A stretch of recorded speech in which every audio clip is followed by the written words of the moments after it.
नीलाचल निवासाय नित्याय परमात्मने बलभद्र सुभद्राभ्यां जगन्नाथाय ते नमः। नमो विष्णुपादाय कृष्णप्रेष्ठाय भूतले श्रीमते भक्ति स्वरूप दामोदर स्वामी निति नामिने। नमः सद्भक्तमनाय मणिपुर उद्भावय च प्रभुपादलसद्वाणी प्रचारनिरताय ते। नमो विष्णुपादाय कृष्णप्रेष्ठाय भूतले श्रीमते भक्तिवेदान्त स्वामिनिति नामिने। नमस्ते सरस्वती देवे गौरवाणी प्रचारिणे निर्विशेष शून्यवादी पाश्चात्यदेशतारिणे। नष्टप्रायेषु अभद्रेषु नित्यं भागवत सेवया भागवते उत्तमो श्लोके भक्तिर्भवति नैष्टिकी। नाम संकीर्तनं जस्य सर्वपाप प्रणाशनं प्रणामो दुःख शमनं तं नमामि श्रीहरिपरम्।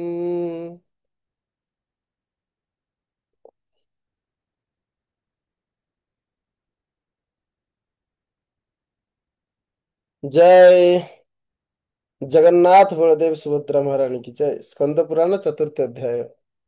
श्रीरुवाच पंचक्रोशमिदं क्षेत्रं समुद्रान्तव्यवस्थितं द्विकोशं तीर्थराजस्य तटभूमौ सुनिर्मलम्। ଯମରାଜାଙ୍କୁ ଯମରାଜା ପ୍ରଶ୍ନ କଲେ ଯେ ଏଇ କ୍ଷେତ୍ରର ବିସ୍ତାର ଭାବେ ମୋତେ ବର୍ଣ୍ଣନା କରନ୍ତୁ। ମୋର ପରିସୀମା କଣ, କିପରି ଭାବରେ ଏ କ୍ଷେତ୍ରର ଅନ୍ୟାନ୍ୟ କି ମହିମା ରହିଛି ତାହା ମୋତେ ବିଶଦ ଭାବରେ ବର୍ଣ୍ଣନା କରନ୍ତୁ। ସେ ବର୍ଣ୍ଣନା କରିବା ସମୟରେ ମାତା ଲକ୍ଷ୍ମୀ ମାର୍କଣ୍ଡେୟ ମୁନି ଯେପରି ଭାବରେ ଶ୍ରୀକ୍ଷେତ୍ର ପୁରୀର ମହାତ୍ମ୍ୟ ଦର୍ଶନ କରିଥିଲେ, କିପରି ଭାବରେ ଭଗବାନଙ୍କର ଉଦର ଭିତରେ ସମସ୍ତ 14 ଭୁବନ ଦେଖିଥିଲେ, କିପରି ଭାବରେ ଶ୍ରୀକ୍ଷେତ୍ରର ଏଇ ଯୋଉ ଅକ୍ଷୟ ବଟ ବୃକ୍ଷ ସମୁଦ୍ରର ଜଳ ଉପର ଭାଗରେ ଏକ ନୌକା ପରି ଉପରି ଭାଗରେ ପ୍ରତୀତ ହେଉଥିଲା। ମାର୍କଣ୍ଡ ମୁନି ଯେତେବେଳେ ଏକାର ନବ ଅର୍ଥାତ୍ ସମଗ୍ର ବ୍ରହ୍ମାଣ୍ଡ ଗୋଟେ ସମୁଦ୍ର ଭଳି ଦେଖାଯାଉଥିଲା, ସର୍ବତ୍ର ଜଳରେ ପରିପୂର୍ଣ୍ଣ, କାରଣ ଜଳରେ ପରିପୂର୍ଣ୍ଣ।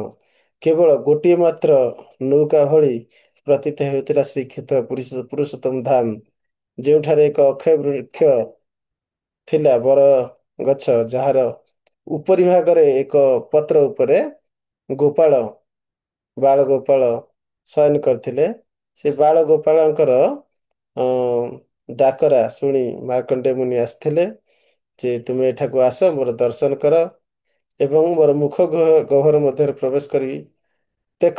ମାର୍କଣ୍ଡେୟ ମୁନି ମୁଖ ଗହ୍ୱର ମଧ୍ୟରେ ପ୍ରବେଶ କରି ଦେଖିଲେ ଯେ ଚତୁର୍ଦଶ ବ୍ରହ୍ମାଣ୍ଡ 14 ଲୋକ ସବୁ ଗୁଡିକ ସୁରକ୍ଷିତ ଅଛି। ଏକରୁ ସେକର ପର୍ଯ୍ୟନ୍ତ କୌଣସି ଅନ୍ତ ପାଇଲେ ନାହିଁ। ପୁଣି ଥରେ ଭଗବାନଙ୍କର ମୁଖମଣ୍ଡଳରୁ ଘରରୁ ବାହାରକୁ ଆସି ପୁଣି ଥରେ ପ୍ରବେଶ କରିକି ଦେଖିଲେ, ପୁଣି ଥରେ ବାହାରକୁ ଆସି ଶେଷରେ ପ୍ରଣାମ କଲେ, ନିବେଦନ କଲେ ଏବଂ ଭଗବାନ ତାଙ୍କୁ ମାର୍କଣ୍ଡେୟ ଖାତ ନାମକ କ୍ଷେତ୍ରରେ ରହି ପୁରୀ ମଧ୍ୟରେ ସେ ପ୍ରଳୟରୁ ନିଜକୁ, ସେ 7ଟି କଳ୍ପ ରହିଥାନ୍ତେ, ଗୋଟିଏ କଳ୍ପରେ ସେ ଯୋଉ ପ୍ରଳୟ ଦେଖି ଅତି ଭୟଭୀତ ହୋଇଯାଇଥିଲେ।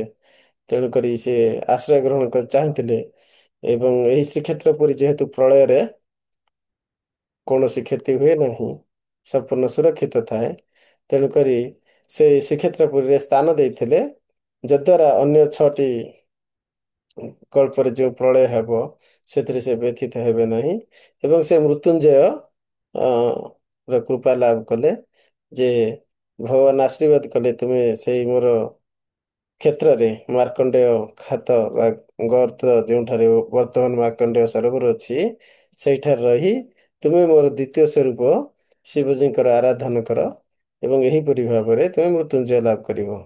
ବର୍ତ୍ତମାନ ସେଇ କ୍ଷେତ୍ର ଯାହାକି ବାୟୁକୋଣ କୁହାଯାଏ ଅର୍ଥାତ୍ ଶ୍ରୀମନ୍ଦିରର ପଶ୍ଚିମ ଏବଂ ଉତ୍ତର ଦ୍ୱାରର ଯୋଉ କୋଣ ମଝି କୋଣଟି କୁହାଯାଏ ବାୟୁକୋଣ। ସେ ବାୟୁକୋଣରେ ମାର୍କଣ୍ଡେୟ ସରୋବର ଅଛି। ସେଇଟାରେ ଯେଉଁ ଭକ୍ତ ସ୍ନାନ କରି ଶିବଜୀଙ୍କୁ ଦର୍ଶନ କରିବ ସେ ଅଶ୍ୱମେଧ ଯଜ୍ଞର ଫଳ ପ୍ରାପ୍ତ ହବ। ଏହି ସ୍କନ୍ଦ ପୁରାଣର ତୃତୀୟ ଅଧ୍ୟାୟର 50 ଶ୍ଲୋକ ପର୍ଯ୍ୟନ୍ତ ଆମେ ଗତ ଅଧ୍ୟାୟରେ ପଢିଥିଲେ।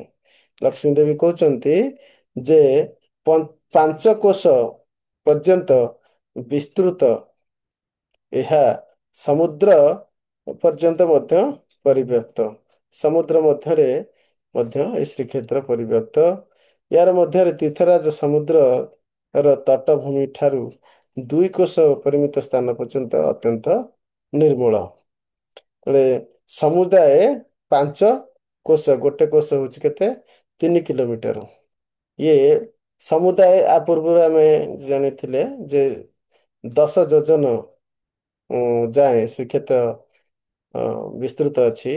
ତା ୟାକୁ ଆଗକୁ ଆମେ ପଢିବା 10 ଯୋଜନ। ତାର ନାଭି ପ୍ରଦେଶ ହଉଛି ନୀଳାଚଳ ଶ୍ରୀ ପୁରୁଷୋତ୍ତମ କ୍ଷେତ୍ର। ତେଣୁ ନାଭି ମାନେ ମଧ୍ୟ ଭାଗ, ଉପର ଭାଗ ଏବଂ ତଳ ଭାଗ ପରି 65 କିଲୋମିଟର ସେପଟକୁ ଆପଣଙ୍କର ସାତପଡା ଆଡକୁ ଏପଟୁ କୋଣାର୍କ ପଟକୁ ଦେଖିଲେ ଆପଣ ଆଉ 65 କିଲୋମିଟର ହବ 130 କିଲୋମିଟର। ସେହିପରି ଏପଟକୁ ବି ମଧ୍ୟ ଏକାମ୍ର କାନନ ଯାହାକି ଭୁବନେଶ୍ୱର ପଟକୁ ଆସୁଛି। ଏହିପରି ଭାବରେ ଏକାମ୍ର କାନନକୁ ଦ୍ୱାର ଦେଶ ବୋଲି ମାନନ୍ତି।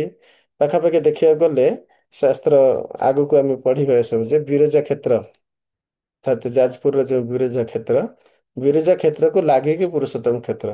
ବିରଜା କ୍ଷେତ୍ର ସରିବା ମାତ୍ରକେ ପୁରୁଷୋତ୍ତମ କ୍ଷେତ୍ର ଆରମ୍ଭ ହୁଏ। ସେପଟୁ ବିରଜା ଯାଜପୁରରୁ ଆସିଲେ ଆପଣଙ୍କର ଛତିଆ କ୍ରସ୍ କଲେ କଟକ ଆସିବ। ମହାନଦୀ ପରଠୁ ସମ୍ପୂର୍ଣ୍ଣ ପୁରୁଷୋତ୍ତମ କ୍ଷେତ୍ର। ଆପଣ ବାରମ୍ବାର ଶ୍ଲୋକରେ ପଢୁଥିବେ କି ମହାନଦୀର ଉତ୍ତର ଭାଗରେ ଶ୍ରୀକ୍ଷେତ୍ର ପୁରୀ ବିରାଜମାନ। ମହାନଦୀର ପର ସମସ୍ତ ଜାଗା ଶ୍ରୀକ୍ଷେତ୍ର ପୁରୀ ଏବଂ ମହାନଦୀର ସେପଟେ ଯାଜପୁର ବିରଜା କ୍ଷେତ୍ର ସେ ପର୍ଯ୍ୟନ୍ତ ପରିବ୍ୟାପ୍ତ। ଏହିପରି ଶ୍ରୀକ୍ଷେତ୍ର ପୁରୁଷୋତ୍ତମ କ୍ଷେତ୍ର ଅତ୍ୟନ୍ତ ନିର୍ମଳ, କିନ୍ତୁ ତାର ଯୋଉ ମୂଳ ହୃଦୟ ଭାଗ ଯାହାକି ନୀଳାଚଳ, ସମସ୍ତ ପୁରୁଷୋତ୍ତମ କ୍ଷେତ୍ର ଭଗବାନଙ୍କର ଶରୀର ହେଲେ ନୀଳାଚଳ ପର୍ବତ ଯାହାକି ସମୁଦ୍ର କୂଳରେ ଅବସ୍ଥିତ, ଯେଉଁଠାରେ ଅକ୍ଷୟ ବଟ ଅବସ୍ଥିତ, ସମୁଦ୍ର ଠାରୁ ପାଖାପାଖି 2 କ୍ରୋଶ ଅର୍ଥାତ୍ 6 କିଲୋମିଟର ଦୂର ପର୍ଯ୍ୟନ୍ତ ଅତି ନିର୍ମଳ ଏବଂ ସମୁଦ୍ର ମଧ୍ୟରେ ବାକି 3 କ୍ରୋଶ ରହୁଛି।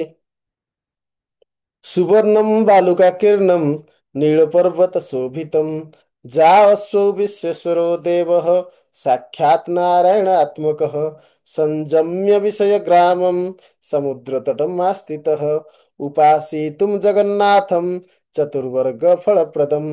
ଏହି କ୍ଷେତ୍ରର ବାଲୁକା ସ୍ୱର୍ଣ୍ଣ ବାଲୁକା ପରି ସମାବୃତ ଏବଂ ନୀଳ ପର୍ବତ ଶୋଭିତ। ଏଠାରେ ନୀଳ ପର୍ବତ ବିରାଜମାନ, କାରଣ ଏହି ପର୍ବତ ଦୂରରୁ ନୀଳ ରଙ୍ଗର ଦୃଶ୍ୟମାନ ହୁଏ।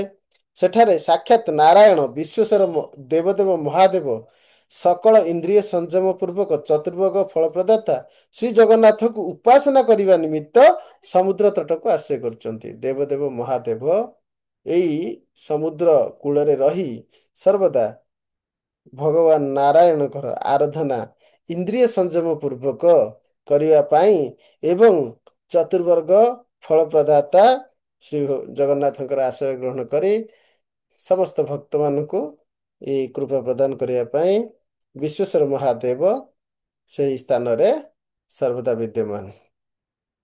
ତତ୍ଶ୍ରୁତ୍ବା ବଚନମ୍ ସମ୍ୟକ୍ ଯମଃ ପ୍ରାପୁଜୟଚ୍ଛିବମ୍ ଯମେଶ୍ୱର ଇତି ଖ୍ୟାतो ଯମ ସଂଯମନାଶନଃ ଯମ୍ ଦୃଷ୍ଟ୍वा ପୂଜୟିତ୍वा ତୁମ୍ କୋଟିଲିଙ୍ଗ ଫଳମ୍ ଭବେତ୍। ଯମ ସେହି କଥା ଶ୍ରବଣ କରି ଭଗବାନ ଶିବକୁ ସମ୍ୟକ ପ୍ରକାରରେ ପୂଜା କରିବାକୁ ଲାଗିଲେ। ଯମଙ୍କର ସଂଯମନ ଅର୍ଥାତ୍ ଯମଙ୍କୁ ମଧ୍ୟ ଯିଏ ନଷ୍ଟ କରିପାରନ୍ତି ଏଇ ଧାମରେ, ସେଥିପାଇଁ ଏଠି ଯେଉଁ ଶିବଙ୍କର ନାମ ହେଉଛି ଜମ୍ବେଶ୍ଵର। ଆପଣ ତୋଟା ଗୋପୀନାଥ ପାଖରେ ଗଲେ ଦେଖିବେ ଜମ୍ବେଶ୍ଵର ମହାଦେବଙ୍କର ମନ୍ଦିର। ଏଇଠାରେ ଜମ୍ବେଶ୍ଵର ମହାଦେବ ସମୁଦ୍ରର ପାର୍ଶ୍ୱବର୍ତ୍ତୀ ଅଞ୍ଚଳରେ ଅବସ୍ଥାନ କରି ଭଗବାନ ଶ୍ରୀ ନାରାୟଣଙ୍କୁ ଇନ୍ଦ୍ରିୟ ସଂଯମ ରୂପକ ସେବା ଅର୍ପଣ କରନ୍ତି। ଆପଣ ନରେନ୍ଦ୍ର ସରୋବରରେ ଯେବେ ଚାପ ଖେଳ ହୁଏ ଚନ୍ଦନ ପୂର୍ଣ୍ଣିମା ସମୟରେ, ଚନ୍ଦନ ସମୟରେ ଜମ୍ବେଶ୍ଵର ମହାଦେବ ଆସିଥାନ୍ତି, ପଞ୍ଚ ମହାଦେବ ଆସିଥାନ୍ତି। ଜମ୍ବେଶ୍ଵର ମହାଦେବ ଭଗବାନଙ୍କର ସମସ୍ତ ପ୍ରକାର ହିସାବ ରକ୍ଷକ। ଜମ୍ବେଶ୍ଵର ମହାଦେବ ଏବଂ ଅନ୍ୟାନ୍ୟ ସମସ୍ତ ଅ ଅଷ୍ଟ ମହାଦେବ ରହିଛନ୍ତି, ଅଷ୍ଟ ଶକ୍ତି ରହିଛନ୍ତି। ଏମାନେ ଶ୍ରୀକ୍ଷେତ୍ରର ଅନ୍ତର୍ବେଦୀର ସୁରକ୍ଷା ଦାୟିତ୍ୱ ଗ୍ରହଣ କରିଥାନ୍ତି। ସୀମା ପ୍ରତୀତି କ୍ଷେତ୍ରସ୍ୟ ଶଙ୍ଖାକାରସ୍ୟ ମୂର୍ଧନି ସର୍ବ ପ୍ରଦୋ ଦେବଃ ସ ଆସ୍ତେ ବୃଷଭଧ୍ୱଜଃ ଶଙ୍ଖାଗ୍ରେ ନୀଳକଣ୍ଠଃ ସ୍ୟାଦ୍ ତତ୍ କ୍ରୋଶः ସୁଦୁର୍ଲଭः परमं पावनं क्षेत्रं साक्षात् नारायणस्य वै सिन्धुराजस्य सलिलाद् जावन्मूलं वटस्य वै ଶଙ୍ଖସ୍ୟୋଦରଭାଗସ୍ତୁ ସମୁଦ୍ରୋଦକ ସମ୍ପ୍ଲୁତଃ। ଶଙ୍ଖର ଉଦର ଭାଗରେ ରହୁଛନ୍ତି, ଶଙ୍ଖର ଉଦର ଭାଗ ଯୋଉଟା ସେଠି ରହୁଛନ୍ତି କିଏ ନା ସେଠି ରହୁଛନ୍ତି ସାଗର। ଏବଂ ଶଙ୍ଖର ଯାହା ଅଗ୍ରଭାଗ, ଶଙ୍ଖର ଅଗ୍ରଭାଗରେ କିଏ ରହୁଛନ୍ତି? ଶଙ୍ଖର ଅଗ୍ରଭାଗରେ ରହୁଛନ୍ତି ନୀଳକଣ୍ଠ ମହାଦେବ। ଆପଣ ଯଦି ଗୋଟେ ଶଙ୍ଖକୁ ଦେଖିବେ, ତାହେଲେ ମୁଁ ଏବେ ଗୋଟେ ଶଙ୍ଖକୁ ଦେଖଉଛି, ସେଇଠି ଆମେ ବୁଝିପାରିବା ଯେ ଶ୍ରୀକ୍ଷେତ୍ର ପରିଧାମ କିପରି ଶଙ୍ଖକ୍ଷେତ୍ର। ସ୍କ୍ରିନ୍ ସେୟାର କରୁଛି, ଦେଖନ୍ତୁ। ଇଏ ହେଲା ଆପଣଙ୍କର ଶଙ୍ଖ କ୍ଷେତ୍ର। ଏଇ ଶଙ୍ଖରେ ଏଇ ଯୋଉ ଉଦର ଭାଗ, ଏଇଟା ହେଲା ଶଙ୍ଖର ଉଦର ଭାଗ। ଏଇ ଭାଗରେ, ଏଇ ଯୋଉ ଉଦର ଭାଗରେ ସମୁଦ୍ର ବିସ୍ତୃତ। ଏହି ଅଂଶରେ ନୀଳାଚଳ ପର୍ବତ ରହିଛି। ଏଇ ଯୋଉ ଶଙ୍ଖର ଆରମ୍ଭ, ଯେଉଁଠାରୁ ଗର୍ତ୍ତର ଆରମ୍ଭ, ଏଇ କୂଳ ଏଇ କୂଳ ଚକ୍ର ତୀର୍ଥ ପାଖାପାଖି ଆସିବ, ଯେଉଁଠାରେ ଦାରୁ ବିଗ୍ରହ କଳ୍ପଦ୍ରୁମ ଦାରୁ ବିଗ୍ରହ କ୍ଷୀରସାଗରରୁ ପତିତ ହୋଇଥିଲା। ଏଇ ଚକ୍ରତୀର୍ଥ କୂଳରେ ଆସି ପହଞ୍ଚିଥିଲେ। ପାଖାପାଖି ଚକ୍ରତୀର୍ଥ କୂଳରୁ ହିଁ ଉଦର ଭାଗର ଆରମ୍ଭ। ଏଇ ସମ୍ପୂର୍ଣ୍ଣ ଯୋଉ କ୍ଷେତ୍ର ରହିଛି, ଏ ପଞ୍ଚକ୍ରୋଶ ପରିମିତ। ଏଇ ଭାଗରୁ ଏ ଭାଗ ପର୍ଯ୍ୟନ୍ତ 5 କୋଶ ହବ। ତେବେ ଏଇ ଭାଗ ପାଖାପାଖି ଏଇଠାରୁ ଏଇ ଭାଗ ଯୋଉ ମଧ୍ୟସ୍ଥଳରେ ଆପଣ ଦେଖିଲେ, ଏ 2 କୋଶ ପରିମିତ। 3 କୋଶ ପରିମିତ ସମୁଦ୍ର ମଧ୍ୟରେ। ଏ ଯୋଉ 2 କୋଶ ତା 6 କିଲୋମିଟର। ଏପଟେ ବି ସେମିତି 5 କୋଶ, 5 କ୍ରୋଶ ଅର୍ଥାତ୍ 15 କିଲୋମିଟର ଏଇଠାରୁ ଏ ପର୍ଯ୍ୟନ୍ତ। ଏଇ ଯୋଉ ଶୀର୍ଷ ଦେଶରେ ଇନ୍ଦ୍ରଦ୍ୟୁମ୍ନ ସରୋବର ରହିଛି। ଆପଣ ଯେତେବେଳେ ପୁରୀ ପରିକ୍ରମା କରିବେ, ଜାଣିବେ ଯେ ଇନ୍ଦ୍ରଦ୍ୟୁମ୍ନ ସରୋବର ପଛପଟେ ଦେଇକି ହିଁ ଆପଣ ପରିକ୍ରମା କରନ୍ତି। ତେଣୁକରି ଇନ୍ଦ୍ରଦ୍ୟୁମ୍ନ ସରୋବର ଏଇଠାରେ ଅବସ୍ଥିତ ହେଲେ, ନୀଳକଣ୍ଠ ଏଇଠି ବିରାଜିତ। ନୀଳକଣ୍ଠ ଶିବଜୀ। ଏଇଠାରେ ଗୁଣ୍ଡିଚା ଇନ୍ଦ୍ରଦ୍ୟୁମ୍ନଙ୍କର ମନ୍ଦିର ଅଛି। ଏଇ ଜାଗାରେ ଆପଣଙ୍କର ପାଖାପାଖି ଆପଣ ଗୁଣ୍ଡିଚା ମନ୍ଦିର ରହିବ। ଏଇ ପାଖରେ ଆସିଯିବ ଶ୍ରୀମନ୍ଦିର। ଶ୍ରୀମନ୍ଦିର ଏଇ ଅଞ୍ଚଳରେ ଆସିବ। ଗୁଣ୍ଡିଚା ମନ୍ଦିର ଏଇ ଅଞ୍ଚଳରେ ଆସିବ। ନୀଳ ପର୍ବତ ଉପରେ ଶ୍ରୀମନ୍ଦିର ବିରାଜମାନ। ନରେନ୍ଦ୍ର ପୋଖରୀ ଏଇ ଅଞ୍ଚଳରେ ଆସିବ। ଏଇ ଅଞ୍ଚଳରେ ଆପଣଙ୍କର ଯେଉଁ ପରିକ୍ରମା ମାର୍ଗରେ ସେପଟ ସାଇଡରେ ଯିବେ, ଯୋଉ ଶିବଜୀଙ୍କର ମନ୍ଦିର ଅଛି। ଏପଟେ ଶିବଙ୍କ ମନ୍ଦିର, କଣ ତା ନା? ନୀଳକଣ୍ଠ। ଏପଟେ ନୀଳକଣ୍ଠ, ସେପଟେ ଲୋକନାଥ। ଏଇପଟେ ଲୋକନାଥ ମନ୍ଦିର, ଏଇପଟେ ଏଇ ପାଖାପାଖି ଅଞ୍ଚଳରେ ଲୋକନାଥ ମନ୍ଦିର। ଏଇପରି ପରିକ୍ରମା ମାର୍ଗ ଯାଇ ଲୋକନାଥ ମନ୍ଦିର ଦେଇ ପୁରୀ ଘାଟ ହେଇକି ମଙ୍ଗଳା ଘାଟ ହେଇ ପରିକ୍ରମା ମାର୍ଗ ଏଇପରି ଯାଏ। ତେଣୁକରି ସମଗ୍ର ଅନ୍ତର କ୍ଷେତ୍ର ଏସବୁ ପୁରୁଷୋତ୍ତମ କ୍ଷେତ୍ରର ହୃଦୟ ସଦୃଶ। ତା ଛଡା ପୁରୁଷୋତ୍ତମ କ୍ଷେତ୍ର ବ୍ୟାପ୍ତ ରହିଛି ମହାନଦୀ ପର୍ଯ୍ୟନ୍ତ। ଏପଟେ ଆପଣଙ୍କର ସମୁଦ୍ର ଦେଇ ସାତପଡ଼ା ସେସବୁ ଅଞ୍ଚଳ ପର୍ଯ୍ୟନ୍ତ ବ୍ୟାପିଯିବ। କାରଣ ନାଭି ପ୍ରଦେଶ ସମୁଦାୟ 10 ଯୋଜନ, ଗୋଟେ ଯୋଜନ 13 କିଲୋମିଟର, 10 ଯୋଜନ 37 କିଲୋମିଟର, 37 କିଲୋମିଟର ମଝିଆ ମଝି ନାଭି ପ୍ରଦେଶ ହଉଛି ନୀଳାଚଳ ଶ୍ରୀକ୍ଷେତ୍ର। ତ ଏପଟେ 65, ଏପଟେ 65, ସେମିତି ଏପଟକୁ ଭୁବନେଶ୍ୱର ପଟକୁ ଆହୁରି 65 ବ୍ୟାପି ସେପଟେ ସାଗର ମଧ୍ୟକୁ ମଧ୍ୟ 65 ବ୍ୟାପିବ। ତେଣୁ ଏହିପରି ଭାବରେ ବିସ୍ତାର, ବିସ୍ତାର ଅର୍ଥାତ୍ ବିସ୍ତୃତି 130 କିଲୋମିଟର ଶ୍ରୀକ୍ଷେତ୍ର ପୁରୀ ଧାମର।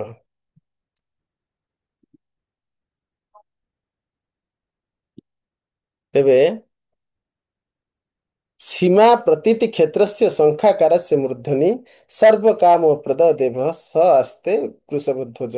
ଶଙ୍ଖାଗ୍ରେ ନୀଳକଣ୍ଠଃ ସ୍ୟାଦେତତ୍ କ୍ରୋଶଃ ସୁଦୁର୍ଲଭः ପରମଂ ପାବनं କ୍ଷେତ୍ର ସାକ୍ଷାତ୍ ନାରାୟଣସ୍ୟ ବହି ସିନ୍ଧୁରାଜ୍ୟସ୍ୟ ସଲିଳାଦ୍ ଚାବନମୂଳବଟସ୍ୟ ବହି ଶଙ୍ଖସ୍योदरଭାଗସ୍ତୁ ସମୁଦ୍ରୋଦକ ସମ୍ପ୍ଲୁତଃ।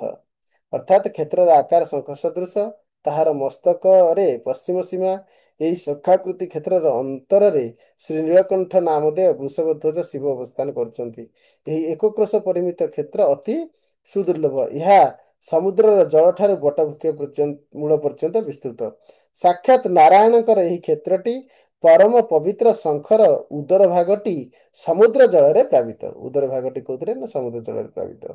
ଯତ୍ ସମ୍ପର୍କାତ୍ ସମୁଦ୍ର ଅତ୍ର ତୀର୍ଥରାଜତ୍ୱମାଗତଃ ଯଥାୟଂ ଭଗବାନ୍ ମୁକ୍ତିପ୍ରଦୋ ଦୃଷ୍ଟିପଥଂ ଗତଃ ସୁଦୁର୍ଲଭଂ ଯତ୍ରିତ୍ରୟମେକୈକଂ ମୁକ୍ତିସାଧନम् ତଥୈଭ ମରଣାତ୍ କ୍ଷେତ୍ରಂ ସିନ୍ଧୁ ସ୍ନାନାଦ୍ ବିମୁକ୍ତିଦम् ଚିଚ୍ଛେଦ ବ୍ରହ୍ମଣ ପୂର୍ବ ରୁଦ୍ରକ୍ରୋଧାତ୍ ପଞ୍ଚମମ୍ ତଚ୍ଛିରେ ଦୁସ୍ତ୍ୟଜಂ ଗୃହ୍ଣନ୍ ବ୍ରହ୍ମାଣ୍ଡಂ ପରିବଭ୍ରମେ ଅତ୍ରାଗतो ଯଦା ବ୍ରହ୍ମ କପାଳಂ ପରିମୁକ୍ତବାନ୍ କପାଳମୋଚନ ଭୂତ୍ୱା ଦ୍ୱିତୀୟାବର୍ତ ସଂସ୍ଥିତଃ କପାଳମୋଚनं ପଶ୍ୟେତ୍ ପ୍रणमेତ୍ ପୂଜୟେच्च ଯଃ ବ୍ରହ୍ମହତ୍ୟାଦିପାପनं କଞ୍ଚୁକं ବୀଜହାତ୍ୟସौ ତସ୍ୟ ଦକ୍ଷିଣ ପାର୍ଶ୍ୱେ ତୁ ମରଣଂ ଭବମୋଚନମ୍। ଏହି କ୍ଷେତ୍ର ସଂସର୍ଗରେ ସମୁଦ୍ର ଏଠାରେ ସମସ୍ତ ତୀର୍ଥର ରାଜା ସ୍ୱରୂପ ପ୍ରାଧାନ୍ୟ ଲାଭ କରିଛି। କାରଣ ସମୁଦ୍ରରେ ଦେଖନ୍ତୁ ସମସ୍ତ ତୀର୍ଥର ଜଳ ସମୁଦ୍ରରେ ପଡିଥାଏ। ତେଣୁକରି ସମୁଦ୍ର ସବୁବେଳେ ତୀର୍ଥରାଜ। କିନ୍ତୁ ଏହି କ୍ଷେତ୍ରରେ ପୁରୁଷୋତ୍ତମ କ୍ଷେତ୍ରରେ ଯେଉଁ ତୀର୍ଥ ରହିଛନ୍ତି, ଏ ତୀର୍ଥ ସମସ୍ତ ତୀର୍ଥର ଫଳ ପ୍ରଦାନକାରୀ ତୀର୍ଥରାଜ। ଇଏ ଅତି ପରମ ପତି ତ ପାବନ, ଯେଇ ଯେଉଁଠାରେ ଭଗବାନଙ୍କର ଦର୍ଶନ ମାତ୍ରେ ସମସ୍ତ ମୁକ୍ତି ପ୍ରଦାନ କରନ୍ତି। ତଦ୍ରୂପ ଏହି କ୍ଷେତ୍ରରେ ମରଣ ଓ ସମୁଦ୍ର ସ୍ନାନ କଲେ ମୋକ୍ଷ ମିଳିଥାଏ। ଏହି କ୍ଷେତ୍ରରେ ଯିଏ ମୃତ୍ୟୁବରଣ କରନ୍ତି ତାଙ୍କୁ ମୋକ୍ଷ ପ୍ରାପ୍ତ ହୋଇଥାଏ। ଅଥବା ଏହି କ୍ଷେତ୍ରରେ ଯେଉଁମାନେ ସମୁଦ୍ର ସ୍ନାନ କରନ୍ତି ତାଙ୍କୁ ମୁକ୍ତି ପ୍ରାପ୍ତ ହୋଇଥାଏ। ଏହି କ୍ଷେତ୍ରରେ ଯେଉଁମାନେ ଭଗବାନଙ୍କର ଦର୍ଶନ କରିଥାନ୍ତି ତାଙ୍କୁ ମୁକ୍ତି ପ୍ରାପ୍ତ ହୋଇଥାଏ। ଏ ଶ୍ଲୋକକୁ ଭଲ ଭାବରେ ଜାଣି ନିଅନ୍ତୁ। ଯତ୍ ସମ୍ପର୍କାତ୍ ସମୁଦ୍ର ଅତ୍ର ତୀର୍ଥ ରାଜତ୍ୱମ ଆଗତ ଯଥା ୟମ୍ ଭଗବାନ ମୁକ୍ତିପ୍ରଦ ଦୃଷ୍ଟିପଥମ ଗତ। ଅର୍ଥାତ୍ ଭଗବାନଙ୍କୁ ଯେ ଦର୍ଶନ କରନ୍ତି, ଦୃଷ୍ଟିପଥମ ଗତ, ଭଗବାନଙ୍କୁ ଯେ ଦର୍ଶନ କରନ୍ତି ସେ ମୁକ୍ତି ପ୍ରାପ୍ତ କରନ୍ତି। ସୁଦୁର୍ଲଭମ୍ ଯତ୍ତ୍ରିତୟମ୍ ଐକକମ୍ ତ୍ରିତୟମ୍ ଏକମ୍। ଏହି ତିନୋଟି ମଧ୍ୟରୁ ଯେକୌଣସି ଗୋଟିଏ ଜଣ ଯଦି କରିଥାଏ ତାହାର ମୁକ୍ତି ସାଧନ ହେବ। ସୁଦୁର୍ଲଭମ୍ ଅର୍ଥାତ୍ ମୁକ୍ତି ଏଠି ଅତି ସହଜରେ ପ୍ରାପ୍ତ ହୋଇଥାଏ। ସୁଦୁର୍ଲଭ ଅତି ସହଜରେ, ସୁଲଭ ଭାବରେ ଅତି ସହଜରେ ପ୍ରାପ୍ତ ହୋଇଥାଏ ମୁକ୍ତି। କାହିଁକି ନା ଏଠି ତିନୋଟି ବ୍ୟବସ୍ଥା ମଧ୍ୟରେ ମୁକ୍ତି ପ୍ରାପ୍ତ ହୁଏ। ଗୋଟେ କଣ ନା ଭଗବାନଙ୍କର ଦର୍ଶନ କଲେ, ଆଉ ଗୋଟେ କଣ ନା ସମୁଦ୍ରରେ ସ୍ନାନ କଲେ। ସମୁଦ୍ର ହେଲେ ତୀର୍ଥରାଜ। ସମସ୍ତ ତୀର୍ଥ ଜଳ ଏମିତିରେ ଭଗବାନ ସମୁଦ୍ରରେ ପଡିଥାନ୍ତି। କିନ୍ତୁ ଭଗବାନଙ୍କର ପାର୍ଶ୍ୱରେ ଶ୍ରୀକ୍ଷେତ୍ରରେ ଯେଉଁଠାରେ ଅର୍ଦ୍ଧୋଦୟ ଯୋଗ ରହିଛି, ଯେଉଁଠାରେ ପରବ୍ୟାଜ ଦାରୁବ୍ୟାଜ ପରମ ବ୍ରହ୍ମ ରହିଛନ୍ତି, ଯେଉଁଠାରେ ପରମ ପାବନ କ୍ଷେତ୍ର ରହିଛି, ସେଇଠାରେ ତୀର୍ଥରାଜ ସମୁଦ୍ର ଅତି ପରମ ପାବନ। ଅନ୍ୟ କ୍ଷେତ୍ରରେ ଯେଉଁ ଫଳ, ଯେଉଁ ସ୍ନାନର ଫଳ, ଏଠି ତାର 7 କୋଟି ଗୁଣ ଅଧିକ ଫଳ ପ୍ରାପ୍ତ ହୋଇଥାଏ। ତେଣୁକରି ଏଠାରେ ସମୁଦ୍ର ସ୍ନାନରେ ବ୍ୟକ୍ତି ସବୁ ପ୍ରକାର ମୁକ୍ତି ଲାଭ କରିପାରିବ। କେବଳ ସାହାଯ୍ୟ ନୁହେଁ, ସବୁ ପ୍ରକାର ମୁକ୍ତି ଲାଭ କରିପାରିବ। ଭଗବାନଙ୍କର ଦର୍ଶନ ରେ ମୁକ୍ତିପ୍ରାପ୍ତ ହେବ, ସମୁଦ୍ରରେ ସ୍ନାନ କଲେ ମୁକ୍ତିପ୍ରାପ୍ତ ହେବ, କିମ୍ବା ଏଇ କ୍ଷେତ୍ରରେ ମୃତ୍ୟୁବରଣ କଲେ ମଧ୍ୟ ମୁକ୍ତି ପ୍ରାପ୍ତ ହେବ। ସେଠି ଏଇ ଯୋଉ ତ୍ରିଜଟ୍ ତ୍ରିତୟମ୍ ଏକ ତ୍ରିତୟମ୍ କ ଏକମ୍, ଏହି ତିନୋଟି ମଧ୍ୟରୁ କୌଣସି ଗୋଟିଏ ଯଦି ଜଣେ ସୌଭାଗ୍ୟ ପ୍ରାପ୍ତ କରିଥାଏ, ଅର୍ଥାତ୍ ପୁରୀ କ୍ଷେତ୍ର ମଧ୍ୟରେ ପ୍ରବେଶ କରିଛି, ଜଗନ୍ନାଥଙ୍କର ଦର୍ଶନ କରିନାହିଁ କି ସମୁଦ୍ର ସ୍ନାନ କରିନାହିଁ, ସେ ମଧ୍ୟ ମୁକ୍ତିର ସୌଭାଗ୍ୟ ଲାଭ କରିବ। ପୁରୀ କ୍ଷେତ୍ର ମଧ୍ୟରେ ପ୍ରବେଶ କରିଛି, ଜଗନ୍ନାଥଙ୍କ ଦର୍ଶନ କରିଛି, କିନ୍ତୁ ପୁରୀରେ ମରି ପାରିଲାନି, କୋଉଠି ବି ମରିଲା, ସେ ବି ମୁକ୍ତି ପ୍ରାପ୍ତ କରିପାରିବ। ପୁରୀ କ୍ଷେତ୍ରରେ ପ୍ରବେଶ କରି ସମୁଦ୍ରରେ ସ୍ନାନ କରିଛି, ଜଗନ୍ନାଥଙ୍କର ଦର୍ଶନ କରିନି, କିନ୍ତୁ ମଲା ନାହିଁ ପୁରୀରେ, ଅନ୍ୟ କୋଉଠି ମଲା, ସେ ବି ମୁକ୍ତି ଲାଭ କରିବ। ପୁରୀ କ୍ଷେତ୍ର ସମୁଦ୍ର ସ୍ନାନ କରେନି, ପୁରୀ କ୍ଷେତ୍ରରେ ମରିନି, କିନ୍ତୁ ଜଗନ୍ନାଥଙ୍କର ଦର୍ଶନ କରିଛି ପୁରୀ କ୍ଷେତ୍ରରେ, ଅନ୍ୟ କୋଉଠି ବି ମରିଲା, ସେ ବି ମୁକ୍ତି ଲାଭ କରିପାରିବ। ଆହୁରି ଅଧିକ ଅଛି, ରୋହିଣୀ କୁଣ୍ଡ ଜଳରେ ଯଦି ସ୍ନାନ କରିଥିବ, ସେ ବି ମୁକ୍ତି ଲାଭ କରିପାରିବ। ଆହୁରି ଅଧିକ ଅଛି, ଯଦି କଳ୍ପବଟର ଛାୟା ତାକୁ ସ୍ପର୍ଶ କରିଛି, ବ୍ରହ୍ମ ହତ୍ୟା ଭଳି ମହାନ ପାପ ବି ତାର ନଷ୍ଟ ହେଇଯିବ। ଆହୁରି ଅଧିକ କଣ ଅଛି ନା, ଯଦି ଭଗବାନଙ୍କର ନିର୍ମାଲ୍ୟ, ଯାହା ଭଗବାନ ବିଷ୍ଣୁଙ୍କର ପ୍ରସାଦୀ ରୂପରେ ପ୍ରାପ୍ତ ହୋଇଛି, ତାହା ନିର୍ମାଲ୍ୟ ପ୍ରସାଦ ହେଉ, ଖଜା ପ୍ରସାଦ ହେଉ, ତାଙ୍କର ଅଙ୍ଗବସ୍ତ୍ର ହେଉ, ତାଙ୍କର ପୁଷ୍ପମାଲ୍ୟ ହଉ, ବା ତଦୀୟ ତୁଳସୀ ମାଳ ହଉ, ବା ତୁଳସୀ ଦୟଣା ମାଳ ହଉ, ଯାହା କିଛି ନିର୍ମାଲ୍ୟ ଯେଉଁଠାରେ ବି ପ୍ରାପ୍ତ ହେଇଥାଉ, ମୁକ୍ତି ପ୍ରାପ୍ତ ହେଇଥିବ। କିନ୍ତୁ ସେଥିପାଇଁ ଭଗବାନଙ୍କ ମହିମାକୁ ଜାଣିବା ଆବଶ୍ୟକ। ଏଇ ସ୍କନ୍ଦ ପୁରାଣରେ ଯୋଉ ମହିମା ଆମେ ଗାନ କରୁଛନ୍ତି, ମହିମାନଙ୍କୁ ବିଶ୍ୱାସ ପୂର୍ବକ ଶ୍ରବଣ ଏବଂ ବିଶ୍ୱାସ ପଥରେ ଆଣିବା ନିହାତି ଆବଶ୍ୟକ। ସାଧୁ ମୁଖରୁ ଶ୍ରବଣ କରି, ସାଧୁ ସଙ୍ଗରେ ରହି, ଦର୍ଶନ କରି, ବିଧି ପୂର୍ବକ ଏବଂ ନିଷେଧ ଗୁଡିକ ମାନି ଯାହା ଯାହା ନ କରିବା ଦରକାର, ଧାମ ଅପରାଧରୁ ନିବୃତ୍ତ ରହି, ସାଧୁ ନିନ୍ଦାରୁ ନିବୃତ୍ତ ରହି, ସମସ୍ତ ଶାସ୍ତ୍ର ବିଧାନ ଉକ୍ତ ଭାବରେ ଜଣେ ଯଦି ଏହି କ୍ଷେତ୍ରର ମହିମା ଜାଣି ଏ ସଙ୍ଗ ଲାଭ କରେ, ତାହେଲେ ନିଶ୍ଚିତ ସେ ମୁକ୍ତି ପ୍ରାପ୍ତ କରିବ। ଏହାକୁ ଆମେ ପୂର୍ବରୁ କହିଥିଲେ, ଯଦି ମୁକ୍ତି ପ୍ରାପ୍ତ କରିବ, ତେବେ ମୁକ୍ତି ପ୍ରାପ୍ତ ବ୍ୟକ୍ତିର ବ୍ୟବହାର ଅନୁସାରେ ବଞ୍ଚିବା ଆବଶ୍ୟକ। ମନେ କରାଯାଉ, ଆପଣ ଭାରତର ରାଷ୍ଟ୍ରପତି ପଦ ଆପଣଙ୍କୁ ଦେଇ ଦିଆଯିବ, କି ପ୍ରଧାନମନ୍ତ୍ରୀ ପଦ ଦେଇ ଦିଆଯିବ, କିନ୍ତୁ ଆପଣ ସେଇ ପଦକୁ ସମ୍ଭାଳିବାର ଯୋଗ୍ୟ ହେଇଥିବା ଆବଶ୍ୟକ କି ନାହିଁ? ଆପଣଙ୍କୁ ମୁକ୍ତି ପଦର ଯୋଗ୍ୟ କରାଯାଇଯିବ, କିନ୍ତୁ ଆପଣ ସେ ମୁକ୍ତି ପଦର ଯୋଗ୍ୟ ବ୍ୟକ୍ତିର ବ୍ୟବହାର ସଦୃଶ ବ୍ୟବହାର କରିବା ଆବଶ୍ୟକ କି ନାହିଁ? ଯେମିତି ମନେ କରନ୍ତୁ, ଆପଣ ଏଇ ସ୍ଥାନରେ ଆପଣଙ୍କୁ ପାସପୋର୍ଟ ମିଳିଲା, ଭିଜା ମିଳିଲା, ଫ୍ଲାଇଟ୍ ଟିକେଟ ବି ଦେଇ ଦିଆଗଲା। ତେଣୁକରି ଆପଣ ଯେତେବେଳେ ଉପଯୁକ୍ତ ସମୟ ଆସିବ, ସେଇ ଫ୍ଲାଇଟ ରେ ବସି ଆପଣ ଅନ୍ୟ ଦେଶକୁ ଯାତ୍ରା କରିପାରିବେ। କିନ୍ତୁ ଆପଣଙ୍କୁ ଏତେ ସବୁ ଦେଇ ଯାଇଥିବା ସତ୍ତ୍ୱେ, ଯଦି ଆପଣ କୌଣସି ଅପରାଧ କରନ୍ତି, କାହାର ମର୍ଡର କରିଦିଅନ୍ତି, ତାହେଲେ କଣ କରାଯିବ? ପୋଲିସ ପାଖକୁ ପୁଣି କେସଟା ଯିବ। ପୋଲିସ କଣ କରିବ? ପାସପୋର୍ଟଟା ଆପଣଙ୍କର ଜବତ କରିଦବ, ଆଉ ପାସପୋର୍ଟ ଆପଣଙ୍କୁ ମିଳିବନି, କି ଆପଣ ଆଉ ଯାଇପାରିବେନି। ଯଦି ଆପଣଙ୍କ ଶ୍ରୀକ୍ଷେତ୍ର ମହିମା ମାଧ୍ୟମରେ ଆପଣ ମୁକ୍ତିର ଯୋଗ୍ୟ, ଆପଣଙ୍କୁ ଯୋଗ୍ୟତା ପ୍ରଦାନ କରାହେଲା, ତାପରେ ଆପଣ ଯଦି ମୁକ୍ତି ପଦର ଯୋଗ୍ୟ ବ୍ୟକ୍ତି ଭଳି ବ୍ୟବହାର ନ କରି, ସେ ପରମ ଆନନ୍ଦ ସଚ୍ଚିଦାନନ୍ଦ ଭଗବାନଙ୍କର ସଚିତ ଆନନ୍ଦମୟ ଆସ୍ୱାଦନ ନ କରି, ଯେମିତି ଘୁଷୁରୀ ବିଷ୍ଠାର ଆସ୍ୱାଦନ କରିବା ପାଇଁ ଧାଇଁ ଚାଲେ, ସେଇଭଳି ସଂସାର ସୁଖ ପଛରେ ଧାଇଁ ଚାଲିବେ ଏବଂ ଅପରାଧ ବୃତ୍ତିରେ ପୁଣି ନିଯୁକ୍ତ ରହିବେ। ଧାମ ଅପରାଧ, ସାଧୁ ନିନ୍ଦା, ଦେବ ନିନ୍ଦା, ଏସବୁ ଅପରାଧ ଗୁଡିକ ରହିଛି, ସେବା ଅପରାଧ, ଏସବୁ ଅପରାଧରୁ ନିବୃତ୍ତ ରହି, ମହିମା ଜାଣି, ସାଧୁଚିତ ବ୍ୟବହାରରେ ରହି, ଭଜନ କୀର୍ତ୍ତନ ଭକ୍ତି, ନବବିଧ ଭକ୍ତି, ଏସବୁ ମାଧ୍ୟମରେ ଅତି ଆନନ୍ଦମୟ ସ୍ଥିତିରେ ମୁକ୍ତଜନ ଭଳି ରହିବା ନିହାତି ଆବଶ୍ୟକ। ସେଥିପାଇଁ ଆମକୁ ସାଧୁ ଶାସ୍ତ୍ର ଏବଂ ସାଧୁ ଗୁରୁ ଶାସ୍ତ୍ର ଏବଂ ଧାମ ଏମାନଙ୍କର କୃପା ଲାଭ କରି, ଏମାନଙ୍କର ଆଶ୍ରୟ ଗ୍ରହଣ କରି, ସୁନ୍ଦର ଭାବରେ ଅତି ଆନନ୍ଦମୟ ଭକ୍ତି ଭାବନାପୂର୍ଣ୍ଣ ଜୀବନ ଯାପନ କରିବା ଉଚିତ। ଆ ପୂର୍ବରୁ ଆମେ 4 ପ୍ରକାର ଭକ୍ତିର କଥା କହିଥିଲେ, ଯେ ଜଣେ ତାମସ ଭକ୍ତି କରିପାରେ, ରାଜସିକ ଭକ୍ତି କରିପାରେ, ସାତ୍ବିକ ଭକ୍ତି କରିପାରେ, ଅଥବା ସର୍ବୋତ୍ତମ ନିର୍ଗୁଣ ଭକ୍ତି କରିପାରେ। ତାମସିକ ଭକ୍ତି କଣ?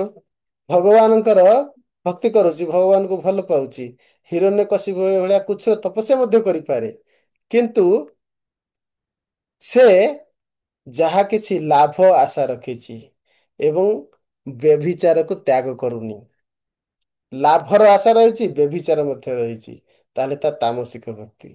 ଲାଭ ଅର୍ଥାତ୍ ଲାଭ, ପୂଜା, ପ୍ରତିଷ୍ଠା ହେଉଛି ଲାଭ। ଯେ ମୋର କିଛି ଦରକାର, ରାଜ୍ୟ ଦରକାର, ଶାସନ ଦରକାର, ଧନ ଦରକାର, ସୁନ୍ଦର ସ୍ତ୍ରୀ ଦରକାର, ଇତ୍ୟାଦି ଇତ୍ୟାଦି ଅନ୍ୟାନ୍ୟ କିଛି ଲାଭ। ପୂଜା, ଅନ୍ୟମାନେ ମୋତେ ପୂଜା କରିବେ, ଶ୍ରେଷ୍ଠ ଭାବିବେ, ଗୁରୁ ଭାବିବେ, ଇତ୍ୟାଦି ଇତ୍ୟାଦି। ପ୍ରତିଷ୍ଠା, ମୁଁ ସବୁଠାରୁ ବଡ଼, ଏଇ ପ୍ରକାର ଇଚ୍ଛା ଜାଗ୍ରତ କରିବା, ଲାଭ, ପୂଜା, ପ୍ରତିଷ୍ଠା। ଭକ୍ତି କାମନା, এই ଭକ୍ତି କାମନା ସହିତ, ଭକ୍ତି କାମନା ହେଲା ରାଜସିକ। କିନ୍ତୁ ତାହା ସହିତ ବ୍ୟଭିଚାର ଯଦି ଥାଏ, ପାପ ଆଚରଣ ଥାଏ, ଶାସ୍ତ୍ର ନିର୍ଦ୍ଦେଶକୁ ନ ମାନି ଉତ୍ସୃଜ୍ୟ କାମକାରତ, ଯହ ଶାସ୍ତ୍ର ବିଧିମ୍ ଉତ୍ସୃଜ୍ୟ ବର୍ତ୍ତତେ କାମକାରତ ନ ସ ସିଦ୍ଧିମ୍ ଆପ୍ନୋତି ନ ଶାନ୍ତି ମଧ୍ୟ ଗଚ୍ଛତି। ଶାସ୍ତ୍ର ବିଧିକୁ ନ ମାନି ଯିଏ ନିଜର କାମନା ଅନୁସାରେ କାର୍ଯ୍ୟ କରେ, ସେ ନା ସିଦ୍ଧି ପାଇପାରିବ ନା ଶାନ୍ତି ପାଇପାରିବ। ରାକ୍ଷସୀମ୍ ଆସୁରୀମ୍ ଚୈବ ପ୍ରକୃତି ମୋହିନୀ ଆଶ୍ରିତା, ମୋହିନୀ ପ୍ରକୃତିରେ ଆଶ୍ରିତ ହୋଇ ସେମାନେ ଦୂଷିତ କର୍ମ ଗୁଡିକ ଆଚରଣ କରନ୍ତି, ବ୍ୟଭିଚାର କରନ୍ତି। ନଷ୍ଟାତ୍ମାନ ଅଳ୍ପ ବୁଦ୍ଧୟ ପ୍ରଭବନ୍ତି ଉଗ୍ରକର୍ମଣ ତେ ଜଗତ ହିତା। ସେମାନଙ୍କର ଏହିପରି ଆତ୍ମା ନଷ୍ଟ ହୋଇଯାଇଥିଲେ ସେମାନେ ଜଗତର ଅହିତ କାର୍ଯ୍ୟରେ ପ୍ରବୃତ୍ତ ହୁଅନ୍ତି, ରାକ୍ଷସ ସ୍ୱଭାବ ଆସିପାରେ। ତେଣୁ ତାମସୀ ଭକ୍ତି ଯଦି ଏସବୁ ସ୍ୱଭାବ କଳିଯୁଗରେ ମାନବ ମଧ୍ୟରେ ଏ ପ୍ରକାର ରାକ୍ଷସୀ ସ୍ୱଭାବ ବହୁତ ପ୍ରବଳ ରହିଛି। ସେ ଭଗବାନଙ୍କର ଭକ୍ତ ହେଇଥିଲେ ମଧ୍ୟ ଯଦି ତାମସୀ ସବୁ ଦୂଷିତ ସ୍ୱଭାବ ବ୍ୟଭିଚାର ଗୁଡିକ ତ୍ୟାଗ ନ କରେ, ତାହେଲେ ସେ ପ୍ରକାର ଭକ୍ତିକୁ ରାଜସିକ ଭକ୍ତ କୁହାଯିବ, ତାମସିକ ଭକ୍ତ କୁହାଯିବ। କିନ୍ତୁ ଜଣେ ଯଦି ବ୍ୟଭିଚାର ମୁକ୍ତ, ଶାସ୍ତ୍ରର ବିଧାନୋକ୍ତ ନିୟମ ଅନୁସାରେ କାର୍ଯ୍ୟ କରେ, କିନ୍ତୁ ମନ ମଧ୍ୟରେ ସମସ୍ତ ପ୍ରକାର ଭୌତିକ ଆସକ୍ତି, ଲାଭ, ପୂଜା ଏବଂ ପ୍ରତିଷ୍ଠା ଆଶା ରହିଥାଏ, ଯେ ମତେ ଅନ୍ୟମାନେ ପୂଜା କରନ୍ତୁ, ମତେ ବହୁତ ବଡ ଇଏ କରନ୍ତୁ, ବହୁତ ପ୍ରକାର ଅହଙ୍କାର ବଶବର୍ତ୍ତୀ ହୋଇ ବିଭିନ୍ନ ପ୍ରକାର ରାଜସିକ ମନୋବୃତ୍ତି ପ୍ରତିପୋଷଣ କରିଥାଏ, ତାହେଲେ ସେଭଳି ଭକ୍ତର ଭକ୍ତିକୁ ରାଜସିକ ଭକ୍ତି କୁହାଯାଏ। ସାତ୍ଵିକ ଭକ୍ତି କଣ? ଯିଏ ଜାଣେ ପରଲୌକିକ ଏବଂ ଲୌକିକ ମଧ୍ୟରେ ପାର୍ଥକ୍ୟ, ଭଗବାନଙ୍କର ବିଭିନ୍ନ ପ୍ରକାର ଯେଉଁ ଭକ୍ତିମୂଳକ କାର୍ଯ୍ୟ, ସେବା ଇତ୍ୟାଦି, ଶ୍ରବଣ, କୀର୍ତ୍ତନ, ସ୍ମରଣ, ବନ୍ଦନ, ପାଦ ସେବନ, ଦାସ୍ୟ, ସାକ୍ଷ୍ୟ, ଆତ୍ମନିବେଦନ, ଏସବୁ ଗୁଡ଼ିକ ଯେଉଁ ନବବିଧ ପ୍ରକାର ଭକ୍ତି ରହିଛି, ଏସବୁ ହେଉଛି ପାରଲୌକିକ ବସ୍ତୁ। ଏଥିରେ ଯେ ଆନନ୍ଦ ନିଏ ଏବଂ ଲୌକିକ ବସ୍ତୁରେ ଯେ ଆନନ୍ଦ ନ ଦେଖି ନିରାନନ୍ଦ ବା ଶୋକ ଦେଖେ ଏବଂ ଜାଣେ ଯେ ଲୌକିକ ବସ୍ତୁ ଗୁଡ଼ିକ କ୍ଷଣଭଙ୍ଗୁର, ଅର୍ଥାତ୍ କିଛି ସମୟ ପାଇଁ ସେଥିରୁ ସୁଖ ମିଳେ, ଏହା ଅତି ଗୌଣ ସୁଖ। ଯିଏ ପରମ ଦିବ୍ୟ ଆନନ୍ଦ ସମୁଦ୍ର ସମସ୍ତ ଜଳର ଆଧାର ପରି ଯେପରି ବିରାଟ, ସେହିପରି ତାର ତୁଳନାରେ ଏକ ଜଳବିନ୍ଦୁ ଯେପରି ଅତି କ୍ଷୀଣ, ସେହିପରି ଲୌକିକ ସୁଖ ଗୁଡିକ ଜଳବିନ୍ଦୁ ପରି ଅତି କ୍ଷୀଣ ଏବଂ ପରଲୌକିକ ସୁଖ ଗୁଡିକ ସମୁଦ୍ର ଭଳି ଅତି ବିଶାଳ। ଆନନ୍ଦମ୍ ବୁଦ୍ଧି ବର୍ଦ୍ଧନମ୍ ପ୍ରତିପଦମ୍ ପୂର୍ଣ୍ଣାମୃତ ଆସ୍ୱାଦନମ୍। ଚୈତନ୍ୟ ମହାପ୍ରଭୁ ଏ ଶିକ୍ଷା ଦେଇ ଯାଇଛନ୍ତି ଯେ ଯେଉଁମାନେ ନାମ ଭଜନ ଏବଂ ସେବା ଆଦି ଆଶ୍ରୟ ଗ୍ରହଣ କରି, ନବବିଧ ଭକ୍ତି ଆଦି ଆଶ୍ରୟ ଗ୍ରହଣ କରି ଭଗବତ ସାନ୍ନିଧ୍ୟତାର ସୁଖ ଲାଭ କରିବାକୁ ପ୍ରୟାସ କରନ୍ତି, ସେମାନେ ପରମ ଆନନ୍ଦମୟ ସୁଖ, ଯାହାକି ସମଗ୍ର ସାଗର ଭଳି ଆନନ୍ଦ ଅମ୍ବୁଧି, ଯାହାକି ପୂର୍ଣ୍ଣ ଅମୃତ ଆସ୍ୱାଦନ ପର୍ଯ୍ୟନ୍ତ ନେଇଯାଇପାରିବ, ସେକୁ ଗ୍ରହଣ କରନ୍ତି। ତାହେଲେ ସେହି ବାସ୍ତବରେ ମୁକ୍ତି ପଥର ଅଧିକାରୀ ଏବଂ ସେ ମୁକ୍ତିକୁ ଏବେ ଅନୁଭବ କରିପାରିବେ, ଶରୀର ତ୍ୟାଗ କରିବା ସମୟରେ ଅନୁଭବ କରିପାରିବେ, ତ୍ୟାଗ କରିବା ପରେ ଆଉ ତାଙ୍କୁ ଜନ୍ମ ମୃତ୍ୟୁ ଚକ୍ରରେ ଆସିବାକୁ ପଡିବ ନାହିଁ। ତେଣୁକରି ଏଇ କ୍ଷେତ୍ରରେ ଭଗବାନଙ୍କର ଦର୍ଶନ, ଏ କ୍ଷେତ୍ରରେ ମରଣ ବା ସମୁଦ୍ର ସ୍ନାନ କଲେ ମୋକ୍ଷ ନିଶ୍ଚିତ। ଅତଏବ ଭଗବାନ ଜଗନ୍ନାଥଙ୍କର ଦର୍ଶନ, ଶ୍ରୀକ୍ଷେତ୍ର ମରଣ, ତୀର୍ଥରାଜ ସମୁଦ୍ର ସ୍ନାନ, ଏହି ତିନି ଗୋଟି ପ୍ରତ୍ୟେକ ମୁକ୍ତିର ସାଧନ ଓ ଅତ୍ୟନ୍ତ ଦୁର୍ଲଭ। ଅନ୍ୟ ସବୁ ଜାଗାରେ ଏ ଅତ୍ୟନ୍ତ ଦୁର୍ଲଭ। ଏପରିକି ଏଇ କ୍ଷେତ୍ରକୁ ଆସିବା ପାଇଁ ଆପଣଙ୍କୁ ଯେଉଁ ଦୃଷ୍ଟି ପଥ ବା ଭକ୍ତି ବିଶ୍ୱାସ ପଥର ଆବଶ୍ୟକତା ରହିଛି, ତା ମଧ୍ୟ ଭଗବତ କୃପାରେ ହିଁ ପ୍ରାପ୍ତ ହେଇପାରେ, ଅନ୍ୟଥା ନାହିଁ। ତେଣୁକରି ଅତି ଦୁର୍ଲଭ ଏଇ କ୍ଷେତ୍ରରେ ପ୍ରବେଶ କରୁଥିବା ବ୍ୟକ୍ତି ବା ଜୀବ ମାନଙ୍କ ପାଇଁ ଏହା ପରମ ସୌଭାଗ୍ୟ ଆଣି ଦେଇଥାଏ, କାରଣ ମୁକ୍ତି ଏଠି ସୁଲଭ। ଯେହେତୁ ମୁକ୍ତି ଅତି ସୁଲଭ, ଏ କ୍ଷେତ୍ରରେ ପ୍ରବେଶ ଅତି ଦୁର୍ଲଭ। ଏଥିପୂର୍ବେ ମହାଦେବ କ୍ରୋଧାନ୍ୱିତ ହୋଇ ବ୍ରହ୍ମାଙ୍କର ପଞ୍ଚମ ମୁଖକୁ ଛେଦନ କରିଥିଲେ। ଏହି ଅତି ଦୁସ୍ତେଜ ଉକ୍ତ ମସ୍ତକକୁ ଗ୍ରହଣ ପୂର୍ବକ, ଯାହାକି ଏଇ ପାପ, ବ୍ରହ୍ମ ହତ୍ୟାର ପାପ ଶିବଜୀଙ୍କର ହାତରୁ ଛାଡି ନଥିଲା। ବ୍ରହ୍ମାଣ୍ଡ ଭ୍ରମଣ କରି, ବହୁ ତୀର୍ଥ ବହୁ ସ୍ଥାନ ଭ୍ରମଣ କରି ମଧ୍ୟ ତାଙ୍କ ହାତରୁ ଏହି ବ୍ରହ୍ମାଙ୍କର ପଞ୍ଚମସ୍ତକଟିକୁ ଖସି ପାରିନଥିଲା। ସେ ପାପକୁ ସେ ତ୍ୟାଗ କରିପାରିନଥିଲେ। କିନ୍ତୁ ଯେତେବେଳେ ଏହି ଶଙ୍ଖାକୃତି କ୍ଷେତ୍ରର ଦ୍ୱିତୀୟ ଆବର୍ତ୍ତ ବେଷ୍ଟନ ସ୍ଥାନରେ ଉକ୍ତ ସ୍ଥାନରେ ପହଞ୍ଚିଲେ ସେଇଠାରେ ତାଙ୍କର କପାଳ ପରିତ୍ୟାଗ ହୋଇଥିଲା। ତେଣୁକରି ଏହି ବ୍ରହ୍ମ କପାଳ ଏହି କ୍ଷେତ୍ରରେ ମୋଚନ ହୋଇଥିବା ସ୍ଥାନଟି କପାଳ ମୋଚନ ନାମରେ ପ୍ରସିଦ୍ଧ। ଏହିଠାରେ ରହିଥିବା ଶିବଙ୍କର ନାମ କପାଳ ମୋଚନ। ଯେଉଁ ବ୍ୟକ୍ତି ସେହି କପାଳ ମୋଚନ ଶିବଙ୍କୁ ଦର୍ଶନ କରି ପୂଜନ କରେ ଏବଂ ପ୍ରଣାମ କରେ ତାହାର ବ୍ରହ୍ମହତ୍ୟା ପାପ କଞ୍ଚୁକ ପରିତ୍ୟକ୍ତ ହୁଏ। ଏହି କପାଳ ମୋଚନଙ୍କର ଦକ୍ଷିଣ ପାର୍ଶ୍ୱରେ ମୃତ୍ୟୁ ହେଲେ ଆଉ ଜନ୍ମ ନେବାକୁ ହୁଏ ନାହିଁ। ତୃତୀୟାବର୍ତ୍ତଗା ମାଧ୍ୟମ ଶକ୍ତି ମେ ବିମଳା ସ୍ୱୟଂ ଜାନିହି ଧର୍ମରାଜତ୍ୱମ୍ ଭୁକ୍ତି ମୁକ୍ତି ଫଳ ପ୍ରଦାମ। ହେ ଧର୍ମରାଜ, ତାହାର ତୃତୀୟ ଆବର୍ତ୍ତ ସୀମାରେ ମୋର ବିମଳା ନାମରେ ଯେଉଁ ଶକ୍ତି ଅଛନ୍ତି ସେ ମଧ୍ୟ ଭୁକ୍ତି ଓ ମୁକ୍ତି ଫଳ ପ୍ରଦାନ କରନ୍ତି। ବିମଳା ମାତା ଭଗବାନ ଶିବଜୀଙ୍କର ଏଠି এই କ୍ଷେତ୍ରରେ ବିମଳା ରୂପରେ ରହିଛନ୍ତି ଶିବଜୀଙ୍କର ଶକ୍ତି। ସେ ମଧ୍ୟ ଭୁକ୍ତି ଓ ମୁକ୍ତି ଫଳ ପ୍ରଦାନ କରନ୍ତି। ଜ ଇମାମ ପୂଜୟତେ ଭକ୍ତ୍ୟା ପ୍ରଣମେତି କୀର୍ତ୍ତୟନ୍ତୁ ବା ସର୍ବାନ୍ କାମାନ ବାପ୍ନୋତି ମୁକ୍ତି ଚାଞ୍ଚେ ଚ ବିନ୍ଦତି। ଯେଉଁ ବ୍ୟକ୍ତି ଏହାଙ୍କର ପୂଜା ପ୍ରଣାମ ଏବଂ କୀର୍ତ୍ତନ ଭକ୍ତି ଭାବରେ କରେ ସେହି ବ୍ୟକ୍ତି ସମସ୍ତ ଅଭିଳାଷିତ ଲାଭ କରି ଅନ୍ତକାଳରେ ଶରୀର ତ୍ୟାଗ ସମୟରେ ମୁକ୍ତି ଲାଭ କରେ। ନାଭିଦେଶେ ସ୍ଥିତଂ ହି ତତ୍ତ୍ରୟଂ କୁଣ୍ଡଂ ବଟୋ ବିଭୁଃ କପାଳମୋଚନାଦ୍ ଯାବଦଦାର୍ଶିନୀ ପ୍ରତିଷ୍ଠିତା। ଶଙ୍ଖର ନାଭି ଦେଶରେ କୁଣ୍ଡ, ଅକ୍ଷୟବଟ ଏବଂ ଭଗବାନ ଏହିପରି ତିନି ତତ୍ଵର ସ୍ଥିତି। ଆମେ ସେ ଶଙ୍ଖ ଯେତେବେଳେ ଦେଖାଉଥିଲେ ତାର ନାଭି ଦେଶ ଅର୍ଥାତ ମଧ୍ୟ ଭାଗରେ କୁଣ୍ଡ ରହିଛନ୍ତି। ରୋହିଣୀ କୁଣ୍ଡ, ଅକ୍ଷୟବଟ ଏବଂ ଭଗବାନ ପୂର୍ବେ ବ୍ରହ୍ମାଙ୍କର ଅର୍ଦ୍ଧ ପରାର୍ଦ୍ଧରେ ନୀଳମାଧବ ରୂପେ ଏ ଦ୍ୱିତୀୟ ପରାର୍ଦ୍ଧରେ ଜଗନ୍ନାଥଙ୍କ ରୂପରେ ବିଦ୍ୟମାନ ଏହି ତିନି ତତ୍ଵ ଶଙ୍ଖର ଠିକ ନାଭି ଦେଶରେ ରହିଛନ୍ତି। କପାଳ ମୋଚନଙ୍କ ଠାରୁ ଶଙ୍ଖର ମଧ୍ୟଭାଗ ପର୍ଯ୍ୟନ୍ତ ଏହି ଭାଗରେ ଅର୍ଦ୍ଧାସନୀ ଶକ୍ତି ପ୍ରତିଷ୍ଠିତ ଅଛନ୍ତି। ମଧ୍ୟମ ଶଙ୍ଖସ୍ୟ ଜାନିୟାତ ସୁଗୁପ୍ତମ ଚକ୍ର ପାଣିନା ଅର୍ଦ୍ଧମ ସ୍ନାତି ସଲିଳମ୍ ମହାପ୍ରଳୟ ବର୍ଦ୍ଧିତମ ସୃଷ୍ଟ୍ୟାଦୌ ଧର୍ମରାଜୟମ୍ ଶକ୍ତିର୍ମେ ଅର୍ଦ୍ଧାସିନୀ ସ୍ମୃତା ତାମ୍ ଦୃଷ୍ଟ୍ୟା ପ୍ରଣମେତ୍ ଜସ୍ତୁ ଭୋଗାଂଶୋ ଅଶ୍ନାତି ଶାଶ୍ୱତନ୍। ହେ ଧର୍ମରାଜ, ମହାପ୍ରଳୟରେ ବର୍ଦ୍ଧିତ ଜଳରେ ଅର୍ଦ୍ଧଭାଗ ସୃଷ୍ଟିର ଆଦ୍ୟ କାଳରେ ଅସନ ବା ଭକ୍ଷଣ କରନ୍ତି ବୋଲି ତାଙ୍କର ନାମ ଅର୍ଦ୍ଧାସିନୀ ନାମରେ ସେହି ଶକ୍ତି ଖ୍ୟାତ ହୋଇଛନ୍ତି। ଅର୍ଥାତ ମହାପ୍ରଳୟ ଜଳ ଯେତେବେଳେ ବୃଦ୍ଧି ହୁଏ ସୃଷ୍ଟିର ଅର୍ଦ୍ଧଭାଗ ସୃଷ୍ଟିର ଆଦ୍ୟ କାଳରେ ଅସନ ଅର୍ଥାତ ଭକ୍ଷଣ କରନ୍ତି, ଖାଆନ୍ତି। ଅର୍ଦ୍ଧଭାଗ ସୃଷ୍ଟିର ଆଦ୍ୟ କାଳରେ ମହାପ୍ରଳୟର ବର୍ଦ୍ଧିତ ଜଳର ଅଧା ଭାଗ ଜଳକୁ ସେ ଭକ୍ଷଣ କରନ୍ତି। ତା ଦ୍ଵାରା କଣ ହୁଏ ନା ସମୁଦ୍ର ପାଖାପାଖି ଅନ୍ୟ ଅର୍ଦ୍ଧଭାଗ ଜଳରେ ରହେ ଆଉ ଅଧା ଭାଗ ଜଳ ଭକ୍ଷଣ କରନ୍ତି କିଏ ନା ଅର୍ଦ୍ଧାସିନୀ ଦେବୀ। ସେଥିପାଇଁ ସେ ଦେବୀଙ୍କର ନାମ ଅର୍ଦ୍ଧାସିନୀ ଦେବୀ। ଅର୍ଥାତ ଅଧିକ ଜଳକୁ ଭକ୍ଷଣ କରୁଥିବାରୁ ତାଙ୍କ ନାମ ହେଲା ଅର୍ଦ୍ଧାସିନୀ ଦେବୀ। ତାଙ୍କର ଦର୍ଶନ କଲେ ଏବଂ ପ୍ରଣାମ କଲେ ଶାଶ୍ୱତ ଭୋଗ ପ୍ରାପ୍ତ ହୋଇଥାଏ। ସିନ୍ଧୁରାଜସ୍ୟ ସଲିଳାଦ୍ ଯାବନ୍ମୂଳଂ ବଟସ୍ୟ ବୈ କୀଟ ପକ୍ଷୀ ମନୁଷ୍ୟାଣାଂ ମରଣାନ୍ମୁକ୍ତିଦୋ ମତଃ।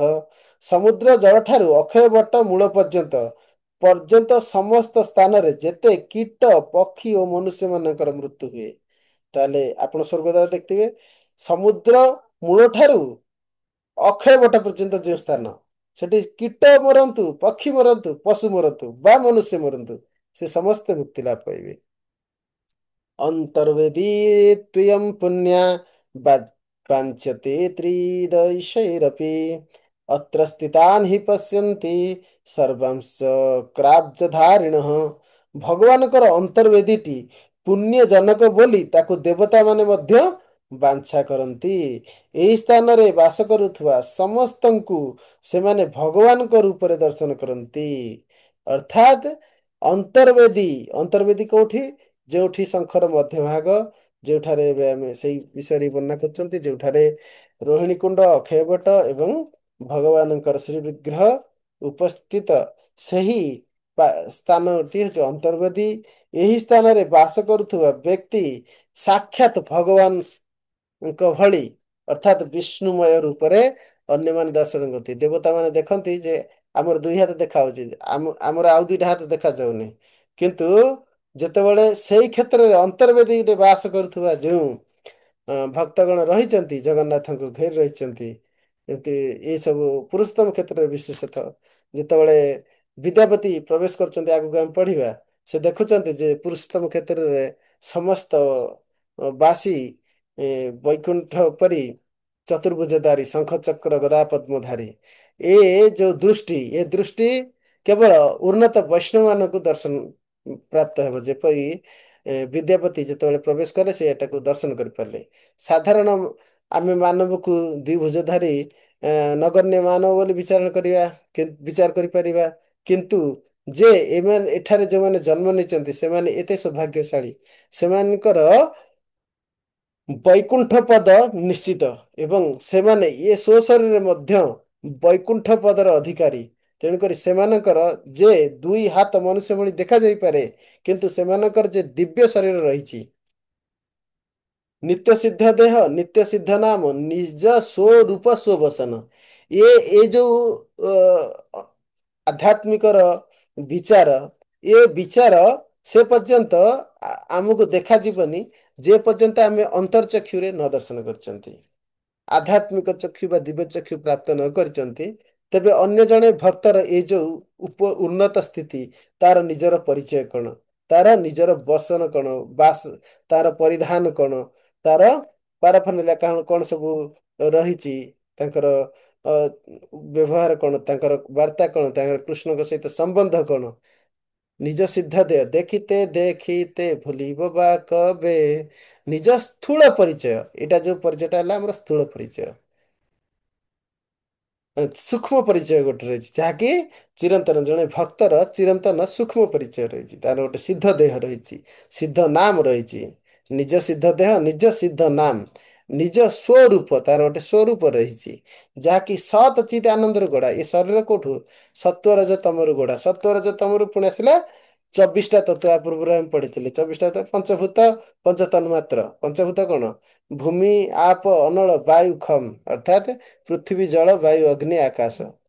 ସେଠୁ ଆସୁଛି କଣ? ପୃଥିବୀରୁ ଆସୁଛି ଗନ୍ଧ, ଜଳରୁ ଆସୁଛି ସ୍ୱାଦ, ଅଗ୍ନିରୁ ଆସୁଛି ରୂପ, ବାୟୁରୁ ଆସୁଛି ସ୍ପର୍ଶ, ଆକାଶରୁ ଶବ୍ଦ, ଏହିପରି ତନ୍ମାତ୍ର, ଯାହାକୁ ଆମେ ଜ୍ଞାନ ଇନ୍ଦ୍ରିୟ ବୋଲି କୁହନ୍ତି। ଜ୍ଞାନ ଗ୍ରହଣ କରିବା ପାଇଁ ଜ୍ଞାନେନ୍ଦ୍ରିୟ ମଧ୍ୟରେ ଏଇ ଜ୍ଞାନ ଗ୍ରହଣ କରୁଛନ୍ତି। କେମିତି ଜ୍ଞାନେନ୍ଦ୍ରିୟ କଣ? ନା ନାସା ମଧ୍ୟରେ ଗନ୍ଧ ଗ୍ରହଣ କରୁଛନ୍ତି, ଚକ୍ଷୁ ମାଧ୍ୟମରେ ରୂପ ଗ୍ରହଣ କରୁଛନ୍ତି, ଜିହ୍ବା ମାଧ୍ୟମରେ ସ୍ୱାଦ ଗ୍ରହଣ କରୁଛନ୍ତି, ଚର୍ମ ମାଧ୍ୟମରେ ସ୍ପର୍ଶ ଗ୍ରହଣ କରୁଛନ୍ତି, କର୍ଣ୍ଣ ମାଧ୍ୟମରେ ଶବ୍ଦ ଗ୍ରହଣ କରୁଛନ୍ତି। ପଞ୍ଚତନ୍ମାତ୍ରକୁ ପଞ୍ଚଭୂତ ମାଧ୍ୟମରେ ଏମିତି ଗ୍ରହଣ କରୁଛନ୍ତି। ସେ ପଞ୍ଚଭୂତରୁ ଆସୁଛି, ତାକୁ ଆମେ ଜ୍ଞାନେନ୍ଦ୍ରିୟ ଦ୍ୱାରା ଗ୍ରହଣ କରୁଛନ୍ତି। ସେମିତି କର୍ମେନ୍ଦ୍ରିୟ ରହିଛି ହାତ, ପାଦ, ତାପରେ ମୁଖ ଏବଂ ମଳଦ୍ୱାର, ମୂତ୍ରଦ୍ୱାର, ଏସବୁ ପ୍ରକାର 5ଟା କର୍ମେନ୍ଦ୍ରିୟ ରହିଛି। ହେଲା କୋଢ଼ି ତତ୍ତ୍ୱ, ମନ, ବୁଦ୍ଧି, ଅହଙ୍କାର ହେଇଗଲା 23 ତତ୍ତ୍ୱ। ଏବଂ ସତ୍ୱ, ରଜ, ତମ ଦ୍ୱାରା ଆସକ୍ତି ହେଇ ଆମର ଯୋଉ ସ୍ୱଭାବ, ତାକୁ କୁହନ୍ତି କଳୁଷିତ ଚେତନା ବା ଇଂରାଜୀରେ କଣ୍ଟାମିନେଟେଡ୍ କନସିୟସନେସ୍, ହେଲେ 24 ତତ୍ତ୍ୱ। ଏଇ ପ୍ରକାର 24 ତତ୍ତ୍ୱରେ ସ୍ଥୂଳ ଦେହ ଗଢ଼ା। ଯେତେବେଳେ ଆମେ ନିଜର ବାସ୍ତବ ପରିଚୟକୁ ଜାଣିବା, ଆତ୍ମ ପରିଚୟକୁ ଜାଣିବା, ଆତ୍ମଜ୍ଞାନରେ ସ୍ଥିର ରହିବା, ଯାହା କୁହନ୍ତି ଆତ୍ମବିଜ୍ଞାନ, ସେଲ୍ଫ ରିଏଲାଇଜେସନ, ସାଇନ୍ସ ଅଫ ସେଲ୍ଫ ରିଏଲାଇଜେସନ, ଆତ୍ମ ଅନୁଭୂତି ପ୍ରାପ୍ତ ବ୍ୟକ୍ତି ତାର ସିଦ୍ଧ ଦେହର ପରିଚୟ ଲାଭ କରେ।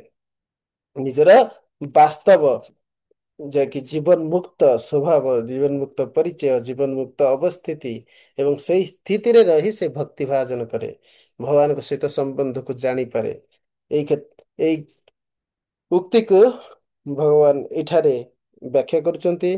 ତେଣୁକରି ଯେଉଁମାନେ ଏ ପୂର୍ଣ୍ଣ ଶୁଦ୍ଧ ଭକ୍ତ, ଯେମିତି ଦେବଗଣ ମାନେ ଆସନ୍ତି, ସେମାନେ ଏ କ୍ଷେତ୍ରରେ ବାସ କରୁଥିବା ଏ ଦିବ୍ୟ ଉନ୍ନତ ଭକ୍ତମାନଙ୍କର ଏଇ ସ୍ୱରୂପକୁ ଦର୍ଶନ କରିପାରନ୍ତି। ସେଇପରି ଯେମିତି ବିଦ୍ୟାପତି ଏ କ୍ଷେତ୍ରରେ ପ୍ରବେଶ କରିବା ମାତ୍ରେ ଏଇ କ୍ଷେତ୍ରର ବାସୀ ଯେଉଁମାନେ ଉନ୍ନତ ବୈଷ୍ଣବ ସେ ସମୟରେ ଥିଲେ, ବିଦ୍ୟାପତି କୋଉ ସମୟରେ ଆସିଥିଲେ? ବିଦ୍ୟାପତି ଆସିଥିଲେ ପ୍ରଥମ ମନ୍ୱନ୍ତରରେ, ସ୍ୱୟଂଭୁବ ମନ୍ୱନ୍ତର।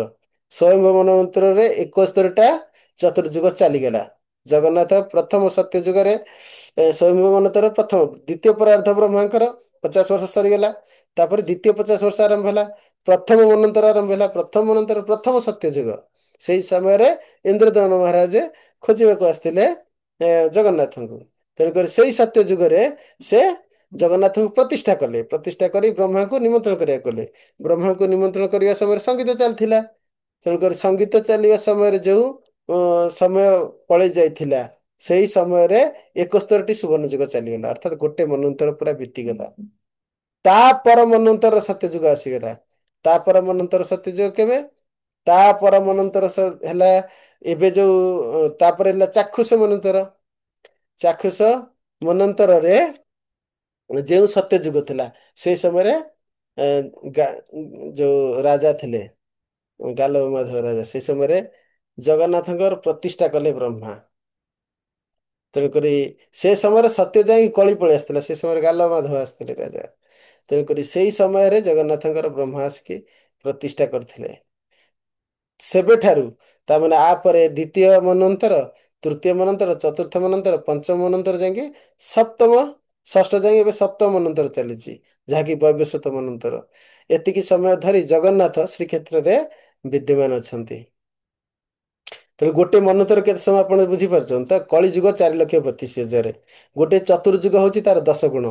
କାହିଁକି? କଳିଯୁଗ 1 ଗୁଣ ହେଲେ ଦ୍ୱାପର ତାର 2 ଗୁଣ, ତ୍ରେତୟା ତାର 3 ଗୁଣ, ସତ୍ୟ ତାର 4 ଗୁଣ, ସମୁଦାୟ 10 ଗୁଣ। ତାହେଲେ କଳିଯୁଗର ଆୟୁଷ ଯଦି ହୁଏ 4,32,000, ଗୋଟେ ଚତୁର୍ଯୁଗର ଆୟୁଷ ହଉଛି 43,20,000 ବର୍ଷ। ତାହେଲେ 71 ଚତୁର୍ଯୁଗ। ତାହେଲେ 71 ଚତୁର୍ଯୁଗଟି କେତେ ହବ? 71 ଗୁଣନ 43,20,000 ବର୍ଷ। ଏତିକି ହଉଛି ଗୋଟିଏ ମନ୍ୱନ୍ତର। ଏହିଭଳି 6ଟା ମନ୍ୱନ୍ତର ଧରି ଭଗବାନ ଜଗନ୍ନାଥଙ୍କ ରୂପରେ ଶ୍ରୀକ୍ଷେତ୍ର ଶ୍ରୀମନ୍ଦିରରେ ବିଦ୍ୟମାନ ଅଛନ୍ତି। ପୃଥିବ୍ୟାଂ ଯାନି ତୀର୍ଥାନି ଗଗନେ ଚ ତ୍ରିପିଷ୍ଟପେ ସାର୍ଦ୍ଧତ୍ରିକୋଟି ସଂଖ୍ୟାନି ସ୍ୱର୍ଗମୋକ୍ଷ ପ୍ରଦାନି ବହି ତେଷାମୟଂ ତୀର୍ଥରାଜଃ କୀର୍ତ୍ତିତଃ ପୁରୁଷୋତ୍ତମଃ ସର୍ବେଷାଂ ମୁକ୍ତିକ୍ଷେତ୍ରାଣାଂ ନିଦଂ ସାଯୁଜ୍ୟଦଂ ମତଂ। ପୃଥିବୀ, ଆକାଶ ଓ ସ୍ୱର୍ଗରେ ମଧ୍ୟ ସ୍ୱର୍ଗ ମୋକ୍ଷଦାୟକ ଯେଉଁ 3.5 କୋଟି ସଂଖ୍ୟକ ତୀର୍ଥ ଅଛନ୍ତି, ସେମାନଙ୍କ ମଧ୍ୟରେ ଏହି ପୁରୁଷୋତ୍ତମ କ୍ଷେତ୍ର ତୀର୍ଥରାଜ ରୂପରେ ପ୍ରସ୍ତୁତ। ଅର୍ଥାତ୍ ସମସ୍ତ ତୀର୍ଥ ଏବଂ ସ୍ୱର୍ଗରେ ହେଉ ବା ମର୍ତ୍ତ୍ୟରେ ହେଉ, ମଧ୍ୟରେ ଶ୍ରେଷ୍ଠ ହେଉଛି ଶ୍ରୀକ୍ଷେତ୍ର ପୁରୁଷୋତ୍ତମ ଧାମ। ସେମାନଙ୍କ ମଧ୍ୟରେ ଏହି ପୁରୁଷୋତ୍ତମ କ୍ଷେତ୍ର ହଉଛନ୍ତି ତୀର୍ଥରାଜ। ସମସ୍ତ ମୁକ୍ତି କ୍ଷେତ୍ର ମାଧ୍ୟମରେ ଏହି କ୍ଷେତ୍ର ହିଁ ସାଯୁଜ୍ୟ ମୁକ୍ତି ପ୍ରଦାନ କରନ୍ତି। ଅତ୍ର ସ୍ଥିତା ନ ଶୋଚନ୍ତି ଜରା ଜନ୍ମ ମୃତ୍ୟୁ ସ୍ୱପି କୁଣ୍ଡମ ହ୍ୟତ ଦ୍ରୋହିଣୀ ଆକ୍ଷମ କାରଣାକ୍ଷ ଜଳେନ ବୈ ସମ୍ଭୃତಂ ତିଷ୍ଠତେ ନିତ୍ୟಂ ସ୍ପର୍ଶନାଦ ବନ୍ଧ ମୁକ୍ତିଦମ୍ ଅତ୍ର ପ୍ରତିଷ୍ଠିତಂ ବାରି ପ୍ରଳୟେ ଯତ୍ ପ୍ରବର୍ଧତେ ଅତ୍ରୈବ ଲିୟତେ ପଶ୍ଚାଦ୍ ତସ୍ମାଦ୍ ଦ୍ରୋହିଣ ସଙ୍ଗୀତମ୍ ତସ୍ମାତ୍ତେ ମାତ୍ର ଚିନ୍ତାସ୍ତୁ ସ୍ୱଅଧିକାର ବିପର୍ଯ୍ୟୟ। ଏଠାରେ ଅବସ୍ଥାନ କରୁଥିବା ବ୍ୟକ୍ତିମାନେ ଜରା, ଜନ୍ମ ଓ ମରଣ, ଜନ୍ମ ମୃତ୍ୟୁ ଜରା ବ୍ୟାଧିର ଶୋକ ଦ୍ୱାରା ଗ୍ରସ୍ତ ନୁହନ୍ତି। ଏହି ଯେଉଁ ରୋହିଣୀ କୁଣ୍ଡ ନାମକ କାରଣ ଜଳରେ ସର୍ବଦା ପରିପୂର୍ଣ୍ଣ ରହିଛି, ଯେଉଁ ରୋହିଣୀ କୁଣ୍ଡ, ଏହି ଜଳର ସ୍ପର୍ଶ ମାତ୍ରେ ମୁକ୍ତି ପ୍ରାପ୍ତ ହୁଅନ୍ତି। ଏହି କୁଣ୍ଡ ସ୍ଥିତ ଜଳ ପ୍ରଳୟ କାଳରେ ବର୍ଦ୍ଧିତ ହୋଇ ପଶ୍ଚାତ ଏହି ରୋହଣ ରେ ଲୀନ ହୋଇଥାଏ। ରୋହଣ ଅର୍ଥାତ୍ ଏହି ସ୍ଥାନରେ ଜଳ ଆରୋହଣ କରୁଥିବା କୁହନ୍ତି ରୋହଣ ରୂପରେ ଲୀନ ହୋଇଥାଏ। ତେଣୁକରି ଏହି ତୀର୍ଥର ନାମ ରୋହିଣୀ ତୀର୍ଥ। ଅତଏବ ହେ ଯମ, ଏଠାରେ ତୁମର ସ୍ୱାଧିକାର ନାହିଁ। ଏଠାରେ ଯମର ଅଧିକାର କଣ? ସେ ସବୁବେଳେ ଘୁରି ବୁଲୁଥିବେ। ଯମ ଆଉ ଯମରାଜଙ୍କର ଯମଗଣ ସବୁବେଳେ ଘୁରି ବୁଲୁଥିବେ। କେଉଁଠି କିଏ ମରିବ ତାକୁ ନେଇକି ଯମପୁରକୁ ଯିବେ, ତାକୁ ଯମଦଣ୍ଡ ଦେବେ। ତାପରେ ତାର ପୁଣି ବିଭିନ୍ନ ନରକ ଲୋକର ଯମଦଣ୍ଡ ଘଟି ସାରିଲା ପରେ ପୁଣି ତାକୁ ଆଉ ଗୋଟେ ପିତୃଲୋକ ଯିବେ କି ଆଉ କଣ ଶରୀର ପ୍ରାପ୍ତ କରି, ଏସବୁ ବ୍ୟବସ୍ଥା। ଏଇଟା ହଉଛି ଯମର ସ୍ୱାଧିକାର, ସ୍ୱ ଅଧିକାର ଅର୍ଥାତ୍ ଯମର ନିଜ ଅଧିକାର। କିନ୍ତୁ ଏ କ୍ଷେତ୍ରରେ ତାଙ୍କର ସେ କିଛି ଅଧିକାର ସେ ସବୁ ନାହିଁ। ତେଣୁକରି ତୁମେ ଏସବୁ ବିଷୟରେ ଚିନ୍ତା କର ନାହିଁ। ଏ କଥା କହୁଛନ୍ତି ମାତା ଲକ୍ଷ୍ମୀ ଯମରାଜକୁ। ମୁଖ୍ୟାଧିକାରିଣୀ କାରିଣାମତ୍ରಂ ନେଶ୍ୱରସ୍ତ୍ୱଂ ପରେତରାଟ୍ ଧର୍ମରାଜಂ ସମାଦିଶ୍ୟ लक्ष्मीरेवं पुरः स्थितम् ब्रह्माणमाह जगत मुम्बा सप्रसया गिरा ପିତାମହ ଜଗନ୍ନାଥ ବିଦିତମ୍ ସର୍ବମେଦତେ। ଏହି ସ୍ଥାନରେ ମୁଖ୍ୟଧାରୀ ମାନଙ୍କର ତୁମ୍ଭେ ଈଶ୍ୱର ହେଇପାରିବ ନାହିଁ। ଜଗନ୍ମାତା ଲକ୍ଷ୍ମୀ ସମ୍ମୁଖିତ ଧର୍ମରାଜ ଯମଙ୍କୁ ଏଇଭଳି ଭାବରେ ଆଦେଶ କରି ପ୍ରଣୟ ବାକ୍ୟ ଦ୍ୱାରା ବ୍ରହ୍ମାଙ୍କୁ କହିଲେ, ହେ ପିତାମହ ଜଗନ୍ନାଥ ଆପଣ ସମସ୍ତଙ୍କ ବିଷୟ ଜାଣନ୍ତି। ଯେହେତୁ ଯମ ଆଉ ପିତାମହ ଦୁଇ ଜଣ ଏକ ସମୟରେ ଉପସ୍ଥିତ ଥିଲେ, ଯମକୁ ସମ୍ବୋଧିତ କରି ଯେ କହିଲେ ତୁମେ ଏ କ୍ଷେତ୍ରରେ ଈଶ୍ୱର ହେଇପାରିବ ନାହିଁ। ଏବଂ ପିତାମହ ବ୍ରହ୍ମାକୁ ମଧ୍ୟ କହିଲେ, ହେ ପିତାମହ ଜଗନ୍ନାଥ ଆପଣଙ୍କର ଯେଉଁ ଚିନ୍ତା ଯେ ଆପଣ କିପରି ମୋକ୍ଷ ଲାଭ କରିବେ ଏବଂ ଆପଣଙ୍କର ସମସ୍ତ ପ୍ରଜାଗଣ କେମିତି ମୋକ୍ଷ ଲାଭ କରିବେ ତାହା ମଧ୍ୟ ମୁଁ ବିସ୍ତୃତ ଭାବରେ ବର୍ଣ୍ଣନା କଲି। ଏବଂ ଜଗନ୍ନାଥ ଆପଣଙ୍କ ହୃଦୟରେ ଏ ଦୁଇଟା ଇଚ୍ଛା, ଆପଣଙ୍କର ଇଚ୍ଛା ଏବଂ ଯମର ଇଚ୍ଛା ଦୁଇଟାକୁ ଭଲ ଭାବରେ ଜାଣନ୍ତି। मुख्यदम सर्वजन्तूनां एतत् क्षेत्रं समादिश कामाख्यं क्षेत्रपालं च विमलाञ्चन्तरा स्थितं साक्षात् ब्रह्मस्वरूप स्वौ नृसिंहो दक्षिण विभुः हिरण्यकशिपोर्वक्षो विदार्जायं प्रभोज्वलः दर्शनादस्य नश्यन्ति पातकानि न संशयः भुक्तिर्मुक्तिश्च योग्यः स्यान्नात्र कार्य विचारणा। এই କ୍ଷେତ୍ରରେ ସକଳ ଜୀବମାନଙ୍କୁ ମୁକ୍ତି ପ୍ରାପ୍ତ ହୁଏ। ଏ କଥା ଯମକୁ ଆଦେଶ କଲେ କିଏ? ମାତା ଲକ୍ଷ୍ମୀ। କାମାକ୍ଷ ଓ କ୍ଷେତ୍ରପାଳ ଶିବ ଏହାଙ୍କ ମଧ୍ୟସ୍ଥିତ ବିମଳା ଭଗବାନଙ୍କର ଦକ୍ଷିଣ ସ୍ଥିତ ସାକ୍ଷାତ ବ୍ରହ୍ମ ସ୍ୱରୂପ ନୃସିଂହ ଦେବ ଯିଏ ହିରଣ୍ୟକଶିପୁଙ୍କର ବକ୍ଷକୁ ବିଦୀର୍ଣ୍ଣ କରି ପ୍ରଭା ଦ୍ୱାରା ସମୁଜ୍ଜଳ ହୋଇଛନ୍ତି। ଏ ସମସ୍ତ ଦର୍ଶନ କରୁଥିବା ଜୀବ ସକଳ ପାପ ବିନଷ୍ଟ ହେବ ଏବଂ ଭୁକ୍ତି ଲାଭ ଓ ମୁକ୍ତି ଲାଭ ସମସ୍ତ ଯୋଗ୍ୟତା ପ୍ରାପ୍ତ ହେବ। ଏଥିରେ କୌଣସି ସନ୍ଦେହ ନାହିଁ। ତେଣୁକରି ଆପଣ ଅଧିକ ବିଚାର କରିବାର କିଛି ଆବଶ୍ୟକତା ନାହିଁ। ଏକଥା ଯମକୁ କହୁଛନ୍ତି ମାତା ଲକ୍ଷ୍ମୀ। ଅସ୍ୟାଗ୍ରେ ସନ୍ତେଜନ୍ ପ୍ରାଣନ୍ ବ୍ରହ୍ମ ସାଯୁଜ୍ୟମ୍ ଆପ୍ନୁୟାତ୍ ଯତ୍ କିଞ୍ଚିତ୍ କୁରୁତେ କର୍ମ କୋଟି କୋଟି ଗୁଣମ୍ ଭବେତ୍। ଏହି ଶ୍ଲୋକ ଅତି ମହତ୍ୱପୂର୍ଣ୍ଣ। ଚତୁର୍ଥ ଅଧ୍ୟାୟ 30 ନମ୍ବର ଶ୍ଲୋକ। ଅସ୍ୟାଗ୍ରେ ସନ୍ତେଜନ୍ ପ୍ରାଣନ୍ ବ୍ରହ୍ମ ସାଯୁଜ୍ୟମ୍ ଆପ୍ନୁୟାତ୍ ଯତ୍ କିଞ୍ଚିତ୍ କୁରୁତେ କର୍ମ କୋଟି ଗୁଣମ୍ ଭବେତ୍। କୋଟି ଗୁଣ କାହିଁକି ଏଠି ହୁଏ? କାହିଁକି ନା ଏଇ କଥା ପୂର୍ବରୁ କହୁଥିଲି, ଏଠି ତିନିଟି ଯୋଗ ଅଛି, ଅର୍ଦ୍ଧୋଦୟ ଯୋଗ ଏବଂ ଦାରୁବ୍ୟାଜ ବ୍ରହ୍ମ ଆଉ ପରମ ଧାମ। ଆଗରୁ କହୁଥିଲି ଯେ ଭଗବାନଙ୍କର ଏଇଟା ସନ୍ଧିନୀ ଶକ୍ତି। ଶକ୍ତି ଶକ୍ତିମାନ ଭିତରେ କୌଣସି ପାର୍ଥକ୍ୟ ନାହିଁ। ଭଗବାନ ଏବଂ ଭଗବାନ ଶକ୍ତି ଭିତରେ କୌଣସି ପାର୍ଥକ୍ୟ ନାହିଁ। ଯେହେତୁ ଏ ପରମ ଧାମ, ଏ ସମଗ୍ର ପରମ ଧାମ ଭଗବାନଙ୍କର ଶରୀର। ୟା ପୂର୍ବରୁ ପୂର୍ବ ଶ୍ଲୋକରୁ ପଢିଛନ୍ତି, ଆଗର ଶ୍ଲୋକରେ ବି ପଢିବା। ତେଣୁ ସମସ୍ତ ଶ୍ରୀକ୍ଷେତ୍ର ପୁରୀଧାମ ଭଗବାନଙ୍କର ଶରୀର। ତେଣୁ ଭଗବାନ ଶରୀରରେ ଅବସ୍ଥାନ କରୁଥିବା, ଭଗବାନ ଶରୀର ଦର୍ଶନ କରୁଥିବା, ଭଗବାନ ଶରୀର ସେବା ପ୍ରଦାନ କରୁଥିବା ପ୍ରତ୍ୟେକ ବ୍ୟକ୍ତି ଯେ ମୁକ୍ତି ପ୍ରାପ୍ତ କରିଥାଏ କଣ ସନ୍ଦେହ? ଏ ହଉଛି ପରମ ଧାମର ମହତ୍ଵ। ଏବଂ ଶ୍ରୀ ବିଗ୍ରହ, ଶ୍ରୀ ବିଗ୍ରହ କିଏ? ନା ଶ୍ରୀ ଭଗବାନଙ୍କର ରୋମ ମଧ୍ୟରୁ ଅନନ୍ତ କୋଟି ବ୍ରହ୍ମାଣ୍ଡ ମାଳମାଳ ହେଇକି ବାହାରୁଛି। ଯେଉଁ ରୋମ ହଉଛି ତାହା ହିଁ କଳ୍ପଦ୍ରୁମ। ସେଇ କଳ୍ପଦ୍ରୁମ ଦାରୁ ରୂପରେ ସମୁଦ୍ର ମଧ୍ୟରେ ପତିତ ହେଇଥିଲା। କ୍ଷୀରସାଗରରେ ଶୟନ କରୁଥିବା କ୍ଷୀରୋଦକ ସାଇ ବିଷ୍ଣୁଙ୍କର ରୋମ ପତିତ ହେଇଥିଲା, ଯାହାକି ଚକ୍ରତୀର୍ଥ କୂଳରେ ଯେଉଁ ସମୁଦ୍ର ସେଇଠାରେ ପହଞ୍ଚିଥିଲା, ଯେଉଁଠାରେ ନାରଦ ଇନ୍ଦ୍ରଦ୍ୟୁମ୍ନ ଅନ୍ୟାନ୍ୟ ସମସ୍ତ ଭକ୍ତଗଣ ଯାଇ ସେଠାରୁ ଦାରୁ ବ୍ରହ୍ମକୁ ଆଣି ଶ୍ରୀ ବିଗ୍ରହ ନିର୍ମାଣ ନିମିତ୍ତ ସମସ୍ତ କାରିଗର ମାନଙ୍କୁ ଆହ୍ୱାନ ଦେଇଥିଲେ। କେହି ସକ୍ଷମ ନ ହୋଇଥିବାରୁ ନିଜେ ବିଶ୍ୱକର୍ମା ଆସି ସେ ଦାରୁ ବିଗ୍ରହଙ୍କୁ ପ୍ରତିଷ୍ଠା କରିଥିଲେ। ତେଣୁକରି ଏ ଯୋଉ ଦାରୁ ବ୍ୟାଜ ପରମ ବ୍ରହ୍ମ ଯେପରି ଦ୍ୱାପରରେ କୃଷ୍ଣଙ୍କୁ ଦର୍ଶନରେ ସମସ୍ତ ଜୀବ କରୁଣା ଲାଭ କରିଥିଲେ, ସେହିପରି ଶ୍ରୀକ୍ଷେତ୍ରରେ ଜଗନ୍ନାଥଙ୍କୁ ଦର୍ଶନ କରୁଥିବା ସମସ୍ତ ଜୀବ ସମାନ କଲ୍ୟାଣ ଲାଭ କରନ୍ତି। ଯେପରି ଅର୍ଜୁନ ଦିବ୍ୟ ଦୃଷ୍ଟିରେ ବିଶ୍ୱରୂପ ଦର୍ଶନ କରିଥିଲେ ବା ସଞ୍ଜୟ ଦିବ୍ୟ ଦୃଷ୍ଟିରେ ବିଶ୍ୱରୂପ ଦର୍ଶନ କରି ଯେଉଁ କରୁଣା ଲାଭ କରିଥିଲେ, ସେଇ କରୁଣା ଏଇ ଚର୍ମ ଚକ୍ଷୁରେ ଦାରୁବ୍ୟାଜ ପରବ୍ରହ୍ମକୁ ଦର୍ଶନ କଲେ ଲାଭ କରିହେବ। ଏବଂ ଭଗବାନଙ୍କର ଏକ ଚିନ୍ମୟ ଶକ୍ତି ଥାଏ, ଯାହାକି ସ୍ଥାନ କାଳ ପାତ୍ର ଅନୁସାରେ ବିଭିନ୍ନ ଯୋଗରେ କୃପା କରିଥାନ୍ତି। ତାକୁ କୁହନ୍ତି ଯୋଗ। ଯେମିତିକି ଆପଣ ନିକଟରେ ପ୍ରୟାଗରେ ଅମୃତ ମହାକୁମ୍ଭ ଯୋଗ ହେଇଥିଲା। ପୁଣି କେବେ ନାସିକ ଅନ୍ୟାନ୍ୟ ସ୍ଥାନରେ ପଡେ। ଯୋଗ ଏକ ସମୟରେ ହୁଏ, ସେଇ ସମୟକୁ କୁହନ୍ତି ଏଇଭଳି ଯୋଗ କୁହନ୍ତି। ତା ଭିତରୁ ସର୍ବଶ୍ରେଷ୍ଠ ଯୋଗ ହଉଛି ଅର୍ଦ୍ଧୋଦୟ ଯୋଗ। ଯେଉଁ ଯୋଗରେ କୌଣସି କାର୍ଯ୍ୟ କଲେ 7 କୋଟି ଗୁଣ ଫଳ ପ୍ରାପ୍ତ ହବ। ତେଣୁକରି କୋଟି କୋଟି ଗୁଣ, ଅର୍ଥାତ୍ ଏଇ ସମୟରେ ଯେକୌଣସି ଜଳରେ ସ୍ନାନ କଲେ ଗଙ୍ଗା ଜଳର, ଯେକୌଣସି ସାମାନ୍ୟ ଦାନ କଲେ କୋଟି ବ୍ରାହ୍ମଣଙ୍କୁ ଦାନର ଫଳ ପ୍ରାପ୍ତ ହବ। ଏସବୁ ଜିନିଷ ରହିଛି। ତେଣୁ ଅର୍ଦ୍ଧୋଦୟ ଯୋଗ ଶ୍ରୀକ୍ଷେତ୍ରରେ ସର୍ବଦା ବିଦ୍ୟମାନ। ପୂର୍ବ କଳ୍ପରେ ଗୋଟିଏ ଥର ଅର୍ଦ୍ଧୋଦୟ ଯୋଗ ହେଇଥିଲା, ଏଇ କଳ୍ପରେ ଏ ପର୍ଯ୍ୟନ୍ତ ଆସିନି, କିନ୍ତୁ ଶ୍ରୀକ୍ଷେତ୍ରରେ ସର୍ବଦା ବିଦ୍ୟମାନ। ସର୍ବଦା ମାନେ ବ୍ରହ୍ମାଙ୍କର ସମସ୍ତ ଆୟୁ 100 ବର୍ଷ ଯାକ ପୂର୍ଣ୍ଣତଃ ଭାବରେ ବିଦ୍ୟମାନ ଅର୍ଦ୍ଧୋଦୟ ଯୋଗ ଶ୍ରୀକ୍ଷେତ୍ର ପୁରୀରେ। ସେଥିପାଇଁ ଶ୍ରୀକ୍ଷେତ୍ର ପୁରୀରେ ଯେକୌଣସି ପୁଣ୍ୟ କାର୍ଯ୍ୟ ଆପଣ କରିବେ, ତାହା 1 ବିଲିୟନ ଗୁଣ, 100 କୋଟି। ଗୋଟେ କୋଟିର 100 ଗୁଣଟା ହେଲା କଣ? ଗୋଟେ ପରାର୍ଥ ବା 1 ବିଲିୟନ।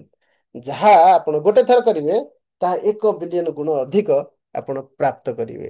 ତାହା ହଉଛି ଶ୍ରୀକ୍ଷେତ୍ର ପୁରୀର ମାହାତ୍ମ୍ୟ। ଏ ଶ୍ଲୋକକୁ ବାରମ୍ବାର ମନେ ରଖନ୍ତୁ। ସ୍କନ୍ଦ ପୁରାଣ ଶ୍ରୀକ୍ଷେତ୍ର ଶ୍ରୀ ପୁରୁଷୋତ୍ତମ କ୍ଷେତ୍ର ମାହାତ୍ମ୍ୟ 4th ଅଧ୍ୟାୟ ଶ୍ଲୋକ ନମ୍ବର 30। अस्याग्रे सन्त्यजन् प्राणान् ब्रह्म सायुज्यम् आप्नुयात् यत्किञ्चित् कुरुते कर्म कोटि कोटि गुणं भवेत्। छायैष्या कल्पवृक्षस्य नृसिंहोर्केण भासिता छायाहीनस्य विद्यां जानतो जानतो मृते। ଏହି କଳ୍ପବୃଟ ବୃକ୍ଷର ଛାୟା ଏବଂ ନୃସିଂହ ରୂପ ସୂର୍ଯ୍ୟଙ୍କ ଦ୍ୱାରା ମହାଦୀପ୍ତି ପ୍ରାପ୍ତ ହୋଇଅଛି। ଜ୍ଞାନ ଓ ଅଜ୍ଞାନ ବଶତଃ ଉକ୍ତ ଛାୟାରେ ଯଦି କୌଣସି ଜୀବ ପ୍ରାଣ ତ୍ୟାଗ କରେ, ତାହା ଠାରୁ ମାୟା ସମୂଳେ ନଷ୍ଟ ହୁଏ। ମାୟା ନଷ୍ଟ ଅର୍ଥାତ୍ ମୁକ୍ତି ପ୍ରାପ୍ତ, ଉଦ୍ଧାର ପ୍ରାପ୍ତ। ମାୟା ହିଁ ଆମର ବନ୍ଧନର କାରଣ। ତେଣୁକରି ଏ ଯୋଉ କଳ୍ପବୃଟ ବୃକ୍ଷର ଛାୟା, ଏଟା କଳ୍ପବୃଟ ଏବେ ଆପଣ ଛୋଟ ଦେଖୁଛନ୍ତି, ସେ ପୂର୍ବ ସମୟରେ ଏହା 1 କ୍ରୋଶ ପରିମିତ ଅର୍ଥାତ୍ 3 କିଲୋମିଟର ପର୍ଯ୍ୟନ୍ତ ବ୍ୟାପିଥିଲା। ନୀଳାଚଳ ପର୍ବତର ଉଚ୍ଚା, ଯୋଉଠି ଜଗନ୍ନାଥ ବର୍ତ୍ତମାନ ମନ୍ଦିର ଅଛି, ପୂର୍ବ ସେଇ ସମୟରେ, ଯେ ସମୟରେ ନୀଳ ପର୍ବତ ଥିଲା, ଯାହାକି ପ୍ରଥମ ମନୁ ସ୍ୱୟଂଭୂଙ୍କ ମନୁ ସମୟ ଠାରୁ ଯୋଉ ସମୟରେ ବିଦ୍ୟାପତି ଏଠିକାରେ ଆସିଥିଲେ, ସେ ସତ୍ୟଯୁଗ ସମୟରେ ଏହା ନଭଶ୍ଚୁମ୍ବୀ ଥିଲା ନୀଳ ପର୍ବତ। ପୁଣି ନଭଶ୍ଚୁମ୍ବୀ ଥିଲା ଅକ୍ଷୟ ବଟ। ଅକ୍ଷୟ ବଟର ଉଚ୍ଚତା ଏତେ ଉଚ୍ଚ ଥିଲା, ମାନେ ଆକାଶକୁ ଛୁଇଁଲା ଭଳି, ତଳୁ ଦେଖିଲେ ଆକାଶକୁ ଛୁଇଁଲା ଭଳି ଲାଗୁଥିଲା, ଏତେ ଉଚ୍ଚା ଥିଲା। ତେଣୁକରି ଏହିପରି ଭାବରେ ଶ୍ରୀକ୍ଷେତ୍ରର ମାହାତ୍ମ୍ୟ, ଏଠି ଅକ୍ଷୟ ବଟର ଛାୟା ଯେଉଁମାନଙ୍କ ଉପରେ ପଡେ, ନୃସିଂହ ରୂପକ ସୂର୍ଯ୍ୟଙ୍କର ରଶ୍ମି ଯେଉଁମାନଙ୍କ ଉପରେ ପଡେ, ତେଣୁକରି ଏଠାରେ କେହି ଜ୍ଞାନବଶତଃ ହେଉ ବା ଅଜ୍ଞାନବଶତଃ ହେଉ, ଇଚ୍ଛା ପୂର୍ବକ ହେଉ ବା ଅନିଚ୍ଛା ପୂର୍ବକ ହେଉ, ଯଦି ପ୍ରାଣତ୍ୟାଗ କରେ, ତାହେଲେ ତାର ସମସ୍ତ ପାପ ନଷ୍ଟ ହୁଏ, ମାୟା ନଷ୍ଟ ହୁଏ, ସେ ମୁକ୍ତି ଲାଭର ଯୋଗ୍ୟ ହୁଏ। ବେଦାନ୍ତେଷୁ ପ୍ରସିଦ୍ଧୈ ସ୍ତୈର୍ବିଜ୍ଞାନ ହି ଶ୍ରବଣା ଦିଭିଃ ମୂଢାନାଂ ଦୁର୍ଲଭୈର୍ବିପ୍ରା ବିନ୍ୟା ଅପ୍ୟତ୍ର ବିମୋଚନମ୍। ବେଦାନ୍ତ ପ୍ରସିଦ୍ଧ ବିଜ୍ଞାନ ଶ୍ରବଣାଦି ସାଧନ ସାଧ୍ୟ ଅଟେ, ଯାହା ମୂଢ ବ୍ୟକ୍ତି ପକ୍ଷରେ ଅସାଧ୍ୟ। ଅର୍ଥାତ୍ ସେ ଦୁର୍ଲଭ ବିଜ୍ଞାନ ବେଦାନ୍ତ ବିନା ମଧ୍ୟ ଏ କ୍ଷେତ୍ରରେ ମୁକ୍ତି ଲାଭ ହୁଏ। ସାଧାରଣରେ ଉପନିଷଦ ଯାହା ବ୍ୟାଖ୍ୟା କରିଛି ଯେ ମନୁଷ୍ୟ କେବଳ ମୁକ୍ତି ଲାଭ ପାଇଁ ଯୋଗ୍ୟ, କାହିଁକି ନା ସେ ବେଦାନ୍ତ ବିଜ୍ଞାନ ଜାଣିପାରିବ, ଅଧ୍ୟୟନ କରିପାରିବ, ତା ପାଖରେ ସେ ଯୋଗ୍ୟତା ଅଛି। କିନ୍ତୁ ପଶୁପକ୍ଷୀ ପାଖରେ ସେ ଯୋଗ୍ୟତା ନାହିଁ। କିନ୍ତୁ ଏଠି ବ୍ରହ୍ମା ଦେଖିଲେ ଏବଂ ଯମ ମଧ୍ୟ ଦେଖିଲେ ଯେ ଉପନିଷଦରେ ତ ବର୍ଣ୍ଣନା ଅଛି କେବଳ ମନୁଷ୍ୟମାନେ ହିଁ ମୁକ୍ତି ଲାଭ କରିବେ, ଏଠି ତ କାଉଟେ ବି ମୁକ୍ତି ଲାଭ କରିଯାଉଛି। କେମିତି ସମ୍ଭବ? ନା, ଏଇ କ୍ଷେତ୍ରରେ ବେଦାନ୍ତ ପ୍ରସିଦ୍ଧ ସମସ୍ତ ବିଜ୍ଞାନ ଶ୍ରବଣାଦି ଫଳ ଏ କ୍ଷେତ୍ରବାସୀ ମାନଙ୍କୁ ସ୍ୱତଃ ପ୍ରାପ୍ତ ହୁଏ। ତାଙ୍କୁ ଅତି ପରିଶ୍ରମ କରି କୁଚ୍ଛ୍ର ଅଧ୍ୟବସାୟ କରି ଅଧ୍ୟୟନ କରି ଏ ଜ୍ଞାନ ଗ୍ରହଣ କରିବା ପର୍ଯ୍ୟନ୍ତ ଆବଶ୍ୟକତା ନାହିଁ। ତା ଜ୍ଞାନ ହେଲେ ବି ତାକୁ ପୁଣି ବିଜ୍ଞାନ ହେବାକୁ ପଡିବ ନା। ବିଜ୍ଞାନ ଅର୍ଥାତ୍ ଅନୁଭୂତ ଜ୍ଞାନ। ଅନୁଭୂତି କେମିତି ହବ? କିନ୍ତୁ ଏଇ କ୍ଷେତ୍ରରେ ବାସ କରୁଥିବା ପ୍ରତ୍ୟେକ ଅଧିବାସୀ, ଯିଏକି ଜଗନ୍ନାଥଙ୍କର ଭକ୍ତ, ସେମାନଙ୍କୁ ସମସ୍ତ ବେଦାନ୍ତର ବିଜ୍ଞାନ ସାଧନ ସାଧ୍ୟ ଅଟେ। ତେଣୁକରି ଏ କ୍ଷେତ୍ରରେ ଯେଉଁମାନେ ବାସ କରନ୍ତି, ଯେଉଁମାନେ ଜଗନ୍ନାଥଙ୍କର ମହିମା ଜାଣି ତାଙ୍କର ଭକ୍ତି ଯାଜନ କରନ୍ତି, ବିଧି ନିଷେଧ ନିୟମ ପାଳନ କରନ୍ତି, ସେମାନେ ଏ ଦୁର୍ଲଭ ବିଜ୍ଞାନ ବେଦାନ୍ତ ନ ଜାଣିଥିଲେ ମଧ୍ୟ ମୁକ୍ତି ଲାଭ କରିଥାନ୍ତି। अविमुक्ते मुमुक्षस्तु कर्णमूले महेश्वरः दिशति ब्रह्म संज्ञानम् बोधोपायं कृपानिधिः तेन बुद्ध्या समभ्यस्य क्रमान्मोक्षम् अवाप्नुयात् उपदेष्टुर्महिम्ना हि तस्य ज्ञानं न हीयते। ବାରାଣସୀ କ୍ଷେତ୍ରରେ କୃପାନିଧି ମହେଶ୍ୱର ମୁମୂର୍ଷୁ ବ୍ୟକ୍ତିଙ୍କ କର୍ଣ୍ଣମୂଳରେ ଜ୍ଞାନ ଉପାସନା ସ୍ୱରୂପ ବ୍ରହ୍ମନାମ ଉପଦେଶ କରନ୍ତି। ତଦ୍ୱାରା ଯଦି ଜ୍ଞାନ ଜନ୍ମ ହୁଏ ଏବଂ ଅଭ୍ୟାସ ବଳରେ ସେ ଜ୍ଞାନ ଆସିଲେ ସେ ପୁଣି ଜ୍ଞାନକୁ ଅଭ୍ୟାସ କରିବେ। ଜ୍ଞାନ ଅଭ୍ୟାସ ଦ୍ୱାରା ଅନୁଭବ ଆସିବ। ସେ ଅନୁଭବ ଦ୍ୱାରା ବିଜ୍ଞାନ ଆଧ୍ୟାତ୍ମିକ ତତ୍ତ୍ୱ ବିଜ୍ଞାନରେ ସେ ପ୍ରତିଷ୍ଠିତ ହେବ। କ୍ରମଶଃ ମୁକ୍ତି ପ୍ରାପ୍ତ କରିବ। ତତ୍ତ୍ୱ ବିଜ୍ଞାନ ଯେତେବେଳେ ପ୍ରତିଷ୍ଠିତ ହେବ ଜୀବର ହୃଦୟରେ ତେବେ ସେ କ୍ରମଶଃ ଭାବରେ ମୁକ୍ତି ପାଇବ। କ୍ରମରେ ଧୀରେ ଧୀରେ ମୁକ୍ତି ପ୍ରାପ୍ତ କରିବ। କିନ୍ତୁ ଉପଦେଷ୍ଟାଙ୍କ ମାହାତ୍ମ୍ୟରେ ତାହାର ଜ୍ଞାନର ଅନ୍ୟଥା କଦାପି ହୁଏ ନାହିଁ।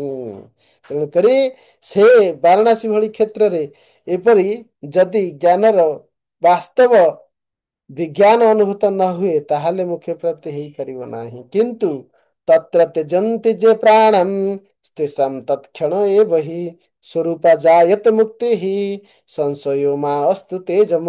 ଏଇ କ୍ଷେତ୍ରରେ କିନ୍ତୁ ଯୋଉମାନେ ପ୍ରାଣ ତ୍ୟାଗ କରନ୍ତି ସେମାନଙ୍କର ତତ୍କ୍ଷଣାତ୍ ଯଥାଶୀଘ୍ର ସାଙ୍ଗେ ସାଙ୍ଗେ ସାକ୍ଷାତ ସ୍ୱରୂପ ମୁକ୍ତି ଅର୍ଥାତ୍ ଭଗବାନଙ୍କର ଦିବ୍ୟ ସ୍ୱରୂପ ଭଳି ବିଷ୍ଣୁଙ୍କ ଚତୁର୍ଭୁଜ ସ୍ୱରୂପ ଯେମିତି କାକପକ୍ଷୀ ଚତୁର୍ଭୁଜ ବିଷ୍ଣୁ ରୂପ ଧାରଣ କରି ମୁକ୍ତି ପ୍ରାପ୍ତ ହୋଇଥିଲା। ସାଲୋକ୍ୟ ସାରୂପ୍ୟ ଆଦି ମୁକ୍ତି ପ୍ରାପ୍ତ ହୋଇଥାଏ। ଏଥିରେ କୌଣସି ସନ୍ଦେହ କରୁନାହିଁ ବୋଲି ମାତା ଲକ୍ଷ୍ମୀ ଯମକୁ କହୁଛନ୍ତି। ଗତାଗତ ପ୍ରସକ୍ତାନାଂ କର୍ମିଣାଂ ମୂଢ଼ଚେତସାଂ ବୈବସ୍ୱତ କଦାଚିନ ବିଶ୍ୱାସ ହେତ୍ର ଜାୟତେ। ହେ ରବିନନ୍ଦନ ଯମ କର୍ମ ଫଳ ଭୋଗୀ ଜନ୍ମ ମରଣରେ ଆସକ୍ତ ଜ୍ଞାନ ରହିତ କର୍ମାସକ୍ତ ବ୍ୟକ୍ତିମାନେ ମଧ୍ୟ ଏଇ କ୍ଷେତ୍ରକୁ କଦାପି ବିଶ୍ୱାସ କରିପାରିବେ ନାହିଁ। ଯୋଉମାନେ କର୍ମ ଫଳ ପ୍ରତି ଅତ୍ୟନ୍ତ ଆସକ୍ତ, ଯୋଉମାନେ ଜନ୍ମ ମୃତ୍ୟୁ ଜରା ବ୍ୟାଧି ଏସବୁ ଚକ୍ରରେ ଘୁରି ବୁଲି ସୁଖ ଭୋଗିବାକୁ ଘୁଷୁରୀ ଯେମିତି ବିଷ୍ଠା ପ୍ରତି ଆସକ୍ତ ତାକୁ ସୁନ୍ଦର ସୁସ୍ୱାଦୁ ଛପନ ଭୋଗ ପ୍ରତି ଆସକ୍ତ ଜନ୍ମି ନାହିଁ। ସେହିପରି ଯୋଉମାନେ ଅତି ମାତ୍ରାରେ କର୍ମଫଳ ଭୋଗୀ ଜନ୍ମ ମରଣରେ ଆସକ୍ତ, ଯୋଉମାନେ ଜ୍ଞାନ ରହିତ, ଯୋଉମାନେ କର୍ମ ଆସକ୍ତ ସେମାନେ ଏ କ୍ଷେତ୍ର ପ୍ରତି ବିଶ୍ୱାସ ପଥ ବୃଦ୍ଧି କରିପାରନ୍ତି ନାହିଁ। ଆଗକୁ ବି ଆହୁରି ଗୋଟେ ଶ୍ଲୋକ ଆସିବ ଯୋଉଥିରେ ଭଗବାନ କହୁଛନ୍ତି ବିଶ୍ୱାସ ପ୍ରଥମ ନ ଜାୟତେ ଭକ୍ତିମ୍ ଯସ୍ୟ ପାପ ବିକ୍ରମ ଆବିଳ ଚେତସା। ସେମାନଙ୍କର ମତି ପାପ ଦ୍ୱାରା ଆକ୍ରାନ୍ତ, ପାପ ଯୋଉଠି ରାଜୁତି କରୁଛି, ଆବିଳ ଚେତସା ଭୋଗ ପାଇଁ ଏତେ ପାଗଳ ସେମାନେ, ପାପର ଭୟ ନାହିଁ ପାପ ପ୍ରତି, ପାପ ସେଠି ରାଜୁତି କରୁଛି। ସେମାନଙ୍କ ହୃଦୟରେ ଦୃଷ୍ଟି ଆଉ ବିଶ୍ୱାସ ପଥ, ଏଇ କ୍ଷେତ୍ରକୁ ଗଲେ ମୁକ୍ତି ହେବ ଏ ବିଶ୍ୱାସ ପଥ ଆଉ ଭକ୍ତି ଉଦ୍ରେକ ହୁଏନି, ଶ୍ରଦ୍ଧା ଉଦ୍ରେକ ହୁଏନି। ଆମ ଓଡିଆରେ ତାକୁ କୁହନ୍ତି ଯେ ଜଗନ୍ନାଥଙ୍କ ଡୋରି ଲାଗିପାରେନି। ତା ନହେଲେ ତ ସମସ୍ତେ ଜୀବନ ସାରା ପାପ କରିବୁ, ଶେଷକୁ ଯାଇକି ଶ୍ରୀକ୍ଷେତ୍ର ପଳେଇ ମୁକ୍ତି ଲାଭ କରିବୁ। ଯେ ପର୍ଯ୍ୟନ୍ତ ଜଗନ୍ନାଥ ଡୋରି ନ ଟାଣିଛନ୍ତି ତମେ ଆସିପାରିବ ନାହିଁ। ତେଣୁକରି ଭଗବାନ ଏଇ ଶ୍ଲୋକରେ ମଧ୍ୟ ଚତୁର୍ଥ ଅଧ୍ୟାୟ 36 ନମ୍ବର ଶ୍ଲୋକରେ ସେ କଥା ଭଗବାନ ପୁଣି ଉତ୍ପାଦନ କରୁଛନ୍ତି। ମାତା ଲକ୍ଷ୍ମୀ କହୁଛନ୍ତି ଗତାଗତ ପ୍ରସକ୍ତାନାଂ କର୍ମିଣାଂ ମୂଢ ଚେତସାଂ ବୈବସ୍ୱତ କଦାଚିନ୍ନୋ ବିଶ୍ୱାସ ହି ଅତ୍ର ଜାୟତେ। ହେ ରବିନନ୍ଦନ କର୍ମଫଳ ଭୋଗୀ ଜନ୍ମ ମରଣରେ ଆସକ୍ତ ଜ୍ଞାନ ରହିତ ଏବଂ କର୍ମ ଆସକ୍ତ ବ୍ୟକ୍ତିମାନେ ଏଇ କ୍ଷେତ୍ରକୁ କଦାପି ବିଶ୍ୱାସ କରିପାରନ୍ତି ନାହିଁ। ଉତ୍ସୃଜ୍ୟ ବାରିଗାଙ୍ଗେୟମ୍ ସ୍ୱାଦୁ ଶୀତಂ ସୁନିର୍ମଳମ୍ ପୀପାସୁ ପଲ୍ୱଳಂ ଜାତି ତଦ୍ବତ୍ତେ ମୂଢ ଚେତସଃ ଭ୍ରମନ୍ତି ତୀର୍ଥାନି ଅନ୍ୟାନି ତ୍ୟକ୍ତ୍ୱୈତତ୍ କ୍ଷେତ୍ରମ୍ ଉତ୍ତମମ୍ ଫଳାଶା ମୋଦକୈस्तृप्ता ଲଭନ୍ତେ ଶ୍ରମଜଂ ଫଳମ୍। ପିପାସୁ ବ୍ୟକ୍ତି ସ୍ୱାଦୁ ସୁଶୀତଳ ନିର୍ମଳ ଗଙ୍ଗା ଜଳ ପରିତ୍ୟାଗ କରି ଯଦି ଅନ୍ୟାନ୍ୟ କ୍ଷୁଦ୍ର କ୍ଷୁଦ୍ର ସରୋବରକୁ ଗମନ କଲା ଭଳି ଜଳ ଖୋଜିବ ତାର କଣ ତୃଷ୍ଣା ମେଣ୍ଟେଇବା ପାଇଁ, ସେଭଳି ଲୋକ ମୂଢ ଯୋଉଠାରେ ସୁସ୍ୱାଦୁ ଗଙ୍ଗା ଜଳ ଅଛି ସେ ଛୋଟ ଛୋଟ ନଡିଆ ଗଢିଆ ଆଉ ଅନ୍ୟାନ୍ୟ ଏସବୁ ପୋଖରୀ କୋଉଠି କଣ ଟ୍ୟୁବଲ କୋଉଠି ନଳକୂପ ଖୋଜିକି ପାଣି ଖୋଜିବାର ଅର୍ଥ କଣ? ଅର୍ଥାତ୍ ମୂଢତା। ସେଇଭଳି ଇଏ ଉତ୍ତମ ଶ୍ରୀକ୍ଷେତ୍ର ପୁରୀ ଧାମକୁ ପରିତ୍ୟାଗ କରି ଅନ୍ୟାନ୍ୟ ଯେତେ ତୀର୍ଥ ଭ୍ରମଣ କଲେ କିଛି ଲାଭ ନାହିଁ। ସେମାନଙ୍କର ଫଳ ଆଶା ରୂପକ ମୋଦକ ଦ୍ୱାରା ସେମାନେ ପରିତୃପ୍ତ ହୋଇ ଶ୍ରମଜନକ ଫଳ ଲାଭ କରିଥାନ୍ତି। ଏଇ କ୍ଷେତ୍ରକୁ ଯୋଉମାନେ ଆସିଥାନ୍ତି, ଅନ୍ୟମାନେ ଯୋଉମାନେ ଏ କ୍ଷେତ୍ର ପ୍ରତି ବିଶ୍ୱାସ ନ ଜନ୍ମାଇ ଅନ୍ୟତ୍ର ପରିଭ୍ରମଣ କରୁଥାନ୍ତି, ସେମାନଙ୍କର ଆଶା ବ୍ୟର୍ଥ ହୋଇଥାଏ।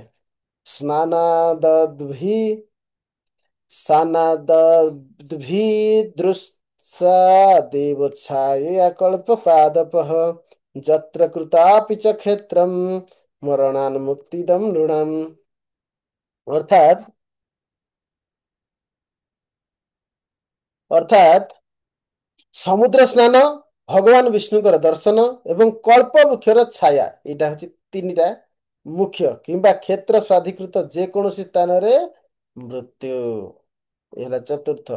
ଏଇ ଚାରିଟା ଭିତରୁ ଯଦି ଜଣେ କେହି ସୌଭାଗ୍ୟ ଲାଭ କରିଛି ଯେ ସେ ମୁକ୍ତି ଲାଭ କରିବ, ଏଥିରେ କୌଣସି ସନ୍ଦେହ ନାହିଁ। ଯେକୌଣସି ଗୋଟିଏ ବି ହେଲେ, ସମୁଦ୍ରରେ ସ୍ନାନ ହେଉ, ଭଗବାନ ବିଷ୍ଣୁଙ୍କର ଦର୍ଶନ ହେଉ, ବା କଳ୍ପ ବୃକ୍ଷର ଛାୟା ତଳେ ହେଉ, କିମ୍ବା ଏଇ କ୍ଷେତ୍ରର ଅଧିକୃତ ଯେକୌଣସି ସ୍ଥାନରେ ମୃତ୍ୟୁବରଣ ହେଉ, ତାହେଲେ ତାକୁ ମୁକ୍ତି ପ୍ରାପ୍ତ ହେବ।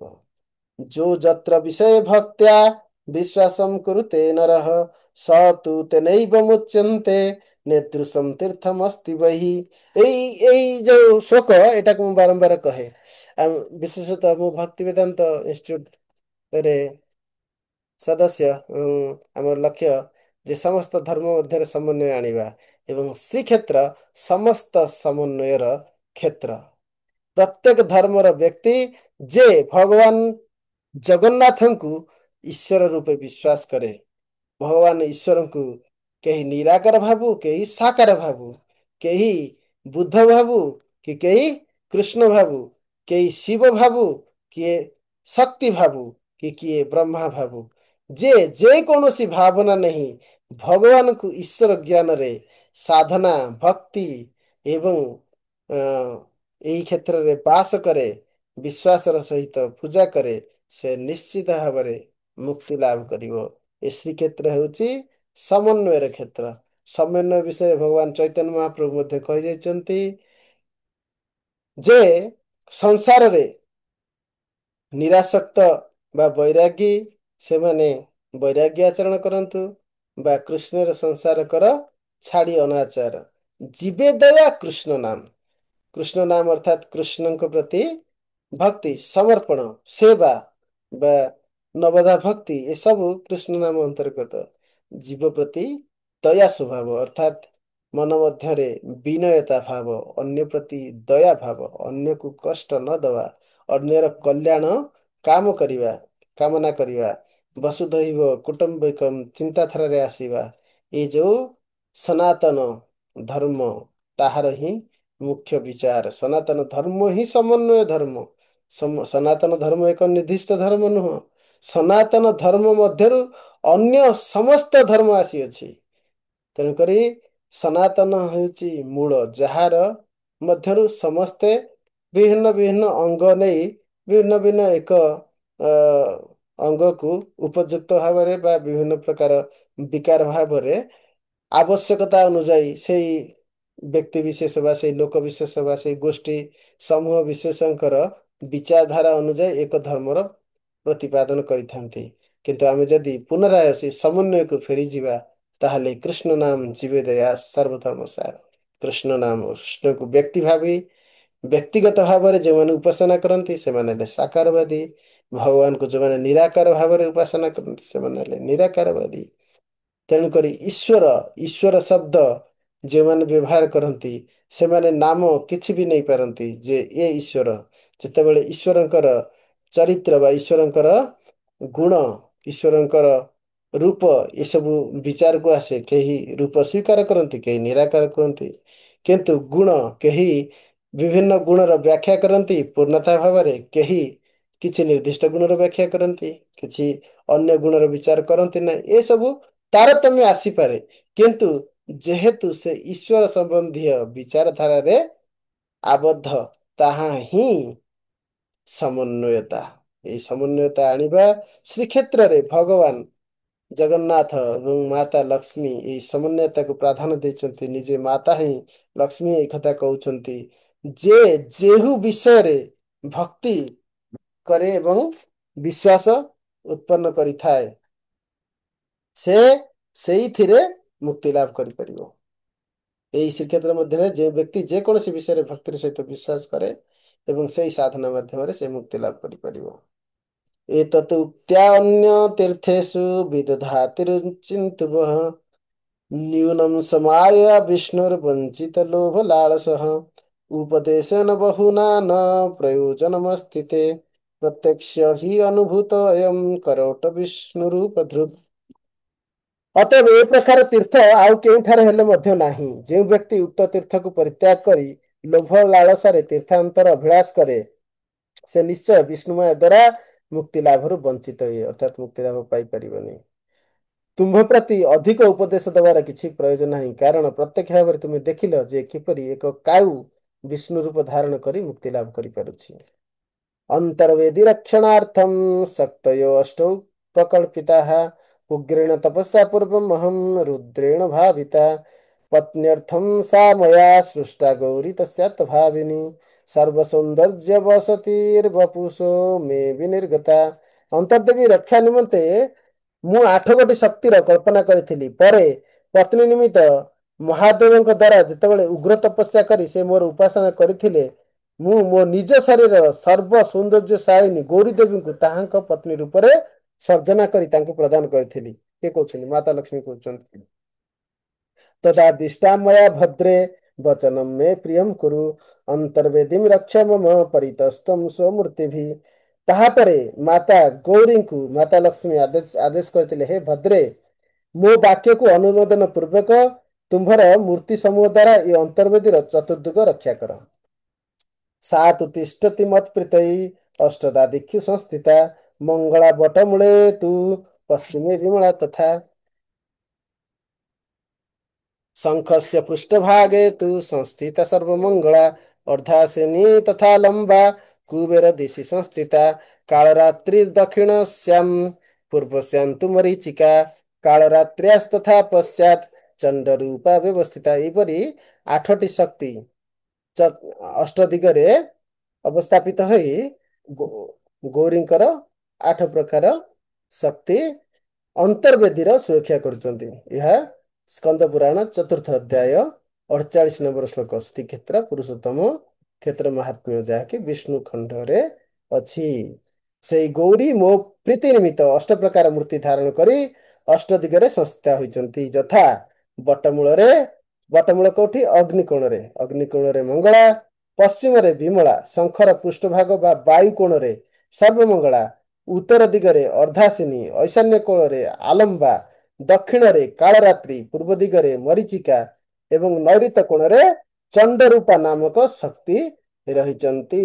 ଏତାଭିରୁଗ୍ର ରୂପାଭିଃ ଶକ୍ତିଭିଃ ପରିରକ୍ଷିତଂ ଅଳ୍ପ ପୁଣ୍ୟସ୍ୟ ପୁଂସୋ ହି ସ୍ଥାନମେତଂ ସୁଦୁର୍ଲଭମ୍। ଏହି ଭୀଷଣ ରୂପା ଅଷ୍ଟଶକ୍ତି ଦ୍ୱାରା ଅନ୍ତର୍ବେଦୀ ସର୍ବତ ଭାବରେ ସୁରକ୍ଷିତା ହୋଇଅଛି। ଅଳ୍ପ ପୁଣ୍ୟ ବ୍ୟକ୍ତିମାନଙ୍କ ପକ୍ଷରେ ଏହି ସ୍ଥାନଟି ଅତ୍ୟନ୍ତ ଦୁର୍ଲଭ। ଯେଉଁମାନଙ୍କର ପୁଣ୍ୟ କମ ସେମାନେ ଏହି ସ୍ଥାନକୁ ଆସିପାରନ୍ତି ନାହିଁ। ଏତାସାମ୍ ଅଷ୍ଟଶକ୍ତିନାଂ ଦର୍ଶନାଦ୍ କୀର୍ତ୍ତନାଦ୍ ତଥା ନଶ୍ୟନ୍ତି ସର୍ବ ପାପାନି ହୟମେଧ ଫଳମ୍ ଲଭେତ୍। ଏହି ଅଷ୍ଟଶକ୍ତିଙ୍କର ଦର୍ଶନ ଓ କୀର୍ତ୍ତନ କଲେ ସମସ୍ତ ପାପ କ୍ଷୟ ହୁଏ ଏବଂ ଅଶ୍ୱମେଧ ଯଜ୍ଞର ଫଳ ଲାଭ ହୁଏ।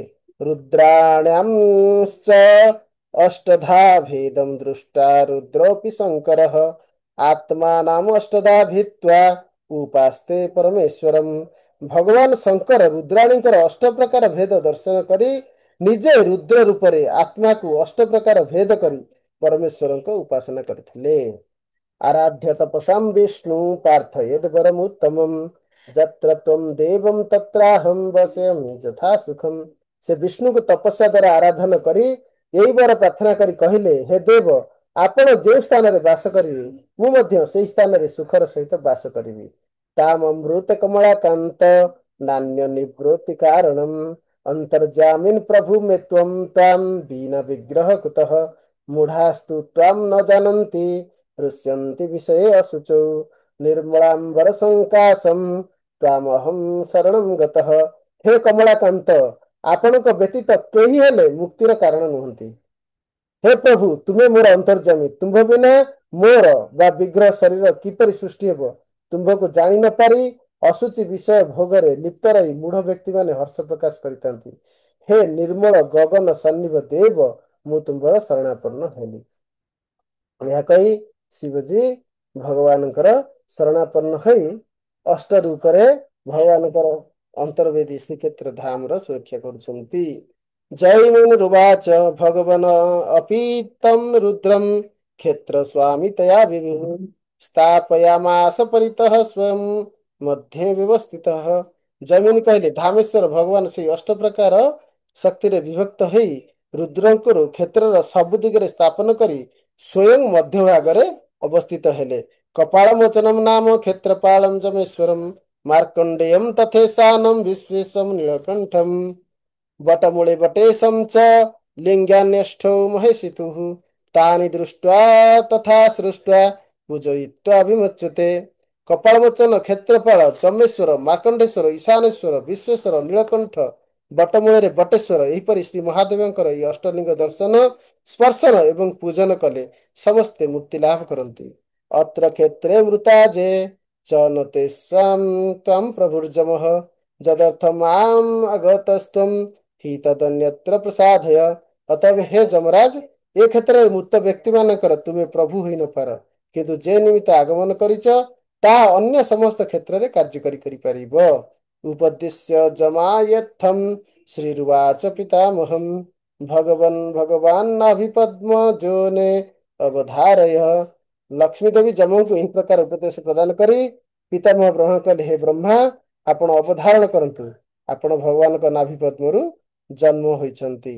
ତଥାପି ଅସौ ଜଗନ୍ନାଥ ଭକ୍ତାୟାମ୍ ଆତ୍ମସମର୍ପକଃ ଜମେନ ତୋଷିତ ଭକ୍ତ୍ୟା ପ୍ରପନ୍ନାର୍ତି ହର ପ୍ରଭୁ। ଏହିପରି ଶ୍ରୀ ଜଗନ୍ନାଥ ମହାପ୍ରଭୁ ଭକ୍ତମାନଙ୍କ ପାଇଁ ନିଜକୁ ମଧ୍ୟ ଅର୍ପଣ କରିଦିଅନ୍ତି। ଶରଣାଗତ ଭକ୍ତମାନଙ୍କର କ୍ଲେଶହାରୀ ପ୍ରଭୁ ଯମଙ୍କର ଭକ୍ତି ଭାବରେ ସନ୍ତୁଷ୍ଟ ହେଲେ। ସୁଦର୍ଶନେନ ଚକ୍ରେଣ ମାୟାಂ च व्यवधास्यति अत्याजो अस्मिन् क्षेत्रवरे स्वर्णबालुकया वृते तं जमं वञ्चयित्वा तुं प्रस्थापयसो मालयम् साधुमत्या ततः प्राह ब्रह्माणं पुरतः स्थितम्। श्रीरुवाच इन्द्रद्युम्न नाम राजा जुगे सत्य भविष्यति वैष्णवं सर्वज जज्ञानां हर्ता शास्त्रकोविदः। ଏହିପରି ସେହି ଯମକୁ ବୁଝାଇ ସୁଝାଇ ନିଜପୁରକୁ ପଠାଇ ସ୍ୱର୍ଣ୍ଣବାଲୁକ ଦ୍ୱାରା ଆବୃତ ଏହି କ୍ଷେତ୍ରରାଜ ଶ୍ରୀକ୍ଷେତ୍ରରେ ନିଜ ଦ୍ୱାରା ସୁଦର୍ଶନ ଚକ୍ର ଦ୍ୱାରା ମାୟାକୁ ଦୂରେଇ ରଖିବେ, ଯେଉଁ କ୍ଷେତ୍ର କି ତାଙ୍କ ଦ୍ୱାରା କେବେ ବି ପରିତ୍ୟାଗ ନୁହଁ। ଏହି କଥାକୁ ଯଥାର୍ଥ ମନେକରି ଶ୍ରୀ ଲକ୍ଷ୍ମୀ ଦେବୀ ସମ୍ମୁଖସ୍ଥ ବ୍ରହ୍ମାଙ୍କୁ କହିଲେ, ସତ୍ୟ ଯୁଗରେ ବିଷ୍ଣୁପରାୟଣ ସମସ୍ତ ଯଜ୍ଞର ଆହର୍ତ୍ତା ଏବଂ ସମସ୍ତ ଶାସ୍ତ୍ର ତତ୍ତ୍ୱବିତ୍ ଇନ୍ଦ୍ରଦ୍ୟୁମ୍ନ ନାମକ ଏକ ରାଜା ଜନ୍ମଗ୍ରହଣ କରିବେ। ଯମଙ୍କୁ ବୁଝି ସାରିଲା ପରେ ବ୍ରହ୍ମାଙ୍କୁ ମାତା ଲକ୍ଷ୍ମୀ କହୁଛନ୍ତି ଯେ ଭବିଷ୍ୟତରେ ଯେଉଁ ଆସୁଛି ସତ୍ୟଯୁଗ, ସେ ସମୟରେ ବିଷ୍ଣୁ ପରାୟଣ ଯେଉଁ ରାଜା ତାଙ୍କ ନାମ ଇନ୍ଦ୍ରଦ୍ୟୁମ୍ନ ସେ ଜନ୍ମଗ୍ରହଣ କରିବେ। ଅତ୍ରାଗତ୍ୟ ମହାଭକ୍ତିಂ କରିଷ୍ୟତି ନୃପୋତ୍ତମଃ ଭଗବତ୍ ପ୍ରୀତୟେ ଯୋ ବହି ବାଜିମେଧ ସହସ୍ରକମ୍ କରିଷ୍ୟତି ପ୍ରଜାନାଥସ୍ତଦନୁଗ୍ରହଣ କାରଣାତ୍ ଏକଦାର ସମୁପନ୍ନ ଚତୁର୍ଦ୍ଧାସମ୍ ଭବିଷ୍ୟତି। ସେଇ ନୃପଶିଷ୍ୟ ଏହି ସ୍ଥାନକୁ ଆଗମନ କରି ଏଠାରେ ମହାଭକ୍ତି ପ୍ରକାଶ କରିବେ ଏବଂ ସେହି ପ୍ରଜାନାଥ ଭଗବାନଙ୍କ ପ୍ରୀତି ନିମନ୍ତେ ସହସ୍ର ଅଶ୍ୱମେଧ ଯଜ୍ଞ କରିବେ। ଶ୍ରୀ ଭଗବାନ ତାହାଙ୍କୁ ଅନୁଗ୍ରହ କରିବା ନିମନ୍ତେ ଏଠାରେ ଦାରୁ ମଧ୍ୟରୁ ଚତୁର୍ଦ୍ଧା ମୂର୍ତ୍ତି ଧାରଣ କରିବେ। ଏ କଥା ମାତା ଲକ୍ଷ୍ମୀ ବ୍ରହ୍ମାଙ୍କୁ ଆଗରୁ ଭବିଷ୍ୟତବାଣୀ ଦେଇ ଗଲେ। ଦାରବ ପ୍ରତିମାଂ ନାନା ବିଶ୍ୱକର୍ମା ଘଟିଷ୍ୟତି ପ୍ରତିଷ୍ଠାପୟିତା ତ୍ୱଂ ହି ଇନ୍ଦ୍ରଦ୍ୟୁମ୍ନ ପ୍ରସାଦିତଃ। ବିଶ୍ୱକର୍ମା ଏହି ଦାରୁ ପ୍ରତିମା ମାନଙ୍କୁ ନିର୍ମାଣ କରିବେ। ଆପଣ ଇନ୍ଦ୍ରଦ୍ୟୁମ୍ନଙ୍କ ପ୍ରତି ପ୍ରସନ୍ନ ହୋଇ ସେହି ପ୍ରତିମା ମାନଙ୍କୁ ପ୍ରତିଷ୍ଠିତ କରିବେ।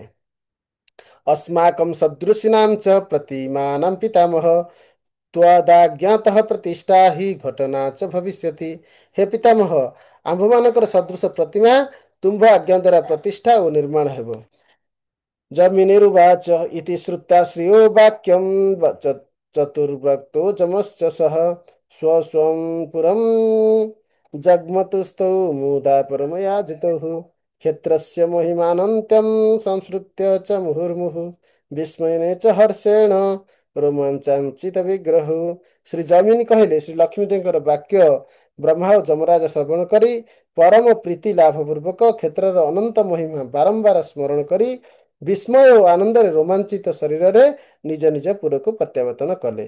ସାମ୍ପ୍ରତଂ ମୁନୟସ୍ତସ୍ମିନ୍ନିନ୍ଦ୍ରଦ୍ୟୁମ୍ନ ପ୍ରସାଦିତଃ ଶଙ୍ଖଚକ୍ର ଗଦାଧରः ଶ୍ରୀମାନ୍ ନୀଳଜୀମୂତ ସନ୍ନିଭଃ नीलाचल गुहान्तः स्थो बिभ्रद् दारुमयः वपुः आस्ते लोकोपकाराय बलेन च सुभद्रया सुदर्शनेन चक्रेण दारुणनिर्मितेन च सहितं प्रणतार्तिनां नाशनं करुणार्णव। जमिनी मुनि କହିଲେ ହେ ମୁନିଗଣ ବର୍ତ୍ତମାନ ସେହି କ୍ଷେତ୍ରରେ ନୀଳମେଘ ସଦୃଶ ଶଙ୍ଖଚକ୍ରଧାରୀ ଭଗବାନ ଇନ୍ଦ୍ରଦ୍ୟୁମ୍ନଙ୍କ ପ୍ରତି ପ୍ରସନ୍ନ ହୋଇ ନୀଳାଚଳ ଗୁହା ମଧ୍ୟରେ ଶ୍ରୀ ବଳରାମ ଶ୍ରୀ ସୁଭଦ୍ରା ଓ ସୁଦର୍ଶନ ଚକ୍ରଙ୍କ ସହିତ ଦାରୁମୟ ବିଗ୍ରହ ଧାରଣ କରି ଜନସାଧାରଣଙ୍କର ଉପକାର ନିମନ୍ତେ ଅବସ୍ଥାନ କରିଛନ୍ତି। ସେ କୃପା ସାଗର ପ୍ରଣତ ଜନମାନଙ୍କର ସମସ୍ତ ବିପଦ ନିବାରଣ କରନ୍ତି। ଜମ୍ ଦୃଷ୍ଟ୍ୱା ପାପବନ୍ଧେନ ସୁଦୃଢ଼େନ ବିମୁଚ୍ୟତେ ସୁକର୍ମୌଘ ପରିପାको ଯୁଗପତ୍ ସमुस्थितः पश्यतां भो मुनिश्रेष्ठास्तापत्रय सुधानिधिं बहवहि अवतारा हि विष्णुर्दिव्यास्मानुषाः अत्यद्भुतानि कर्माणि माहात्म्यं चापि वर्णितं पारिचित्यान् मनुष्यास्तु न मन्यते सुरा अपि देवासुरमनुष्याणां गन्धर्वोरग रक्षसां तिरस्तामपि भो विप्रास्तस्मिन् दारुमये हरौ सर्वात्मभूते वसति चित्तं सर्वसुखावहे उपजीव्य तमेवांଶं ଯସ୍ୟାନନ୍ଦସ୍ୱରୂପିଣଃ। ତାହାଙ୍କୁ ଦର୍ଶନ କଲେ ସୁଦୃଢ଼ ପାପ ବନ୍ଧନ ଛିନ୍ନ ହୁଏ। ହେ ମୁନିଶ୍ରେଷ୍ଠଗଣ ତ୍ରିତାପ ହରଣ ବିଷୟରେ ସୁଧାକର ସ୍ୱରୂପ ସେହି ଭଗବାନଙ୍କୁ ଦର୍ଶନ କଲେ ଯୁଗପତ୍ ସତ୍କର୍ମର ଫଳ ସମୂହ ଉପସ୍ଥିତ ହୁଏ। ଭଗବାନ ବିଷ୍ଣୁଙ୍କର ଏହିପରି ଦିବ୍ୟ ଓ ବହୁବିଧ ମନୁଷ୍ୟାବତାର ଅତି ଅଦ୍ଭୁତ କର୍ମସେବ ଏବଂ ଅତୁଳନୀୟ ମହିମା ବର୍ଣ୍ଣିତ ହୋଇଅଛି। ମନୁଷ୍ୟଗଣ ଏହିପରିକି ଦେବଗଣ ମଧ୍ୟ ତାଙ୍କ ମହିମାର ଅନ୍ତ କରିପାରନ୍ତି ନାହିଁ।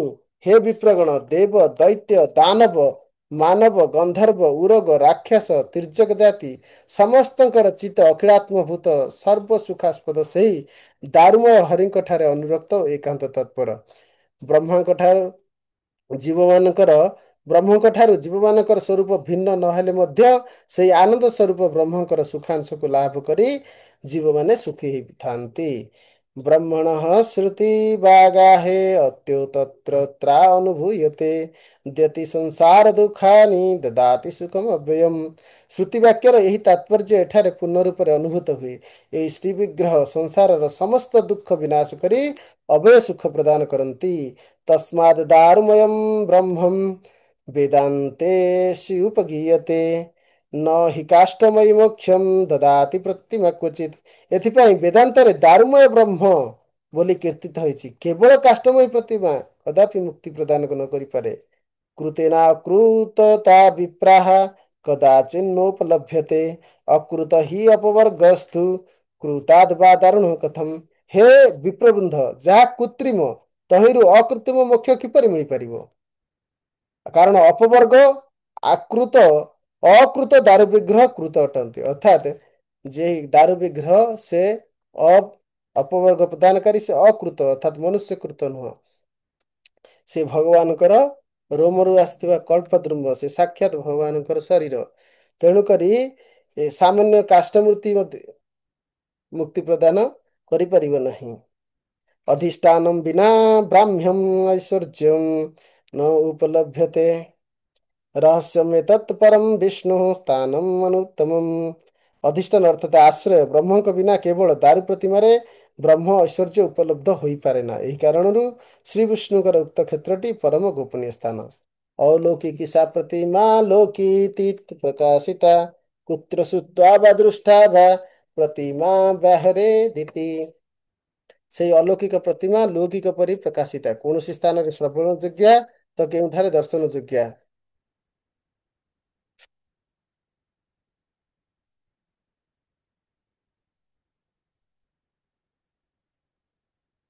ହରେ କୃଷ୍ଣ।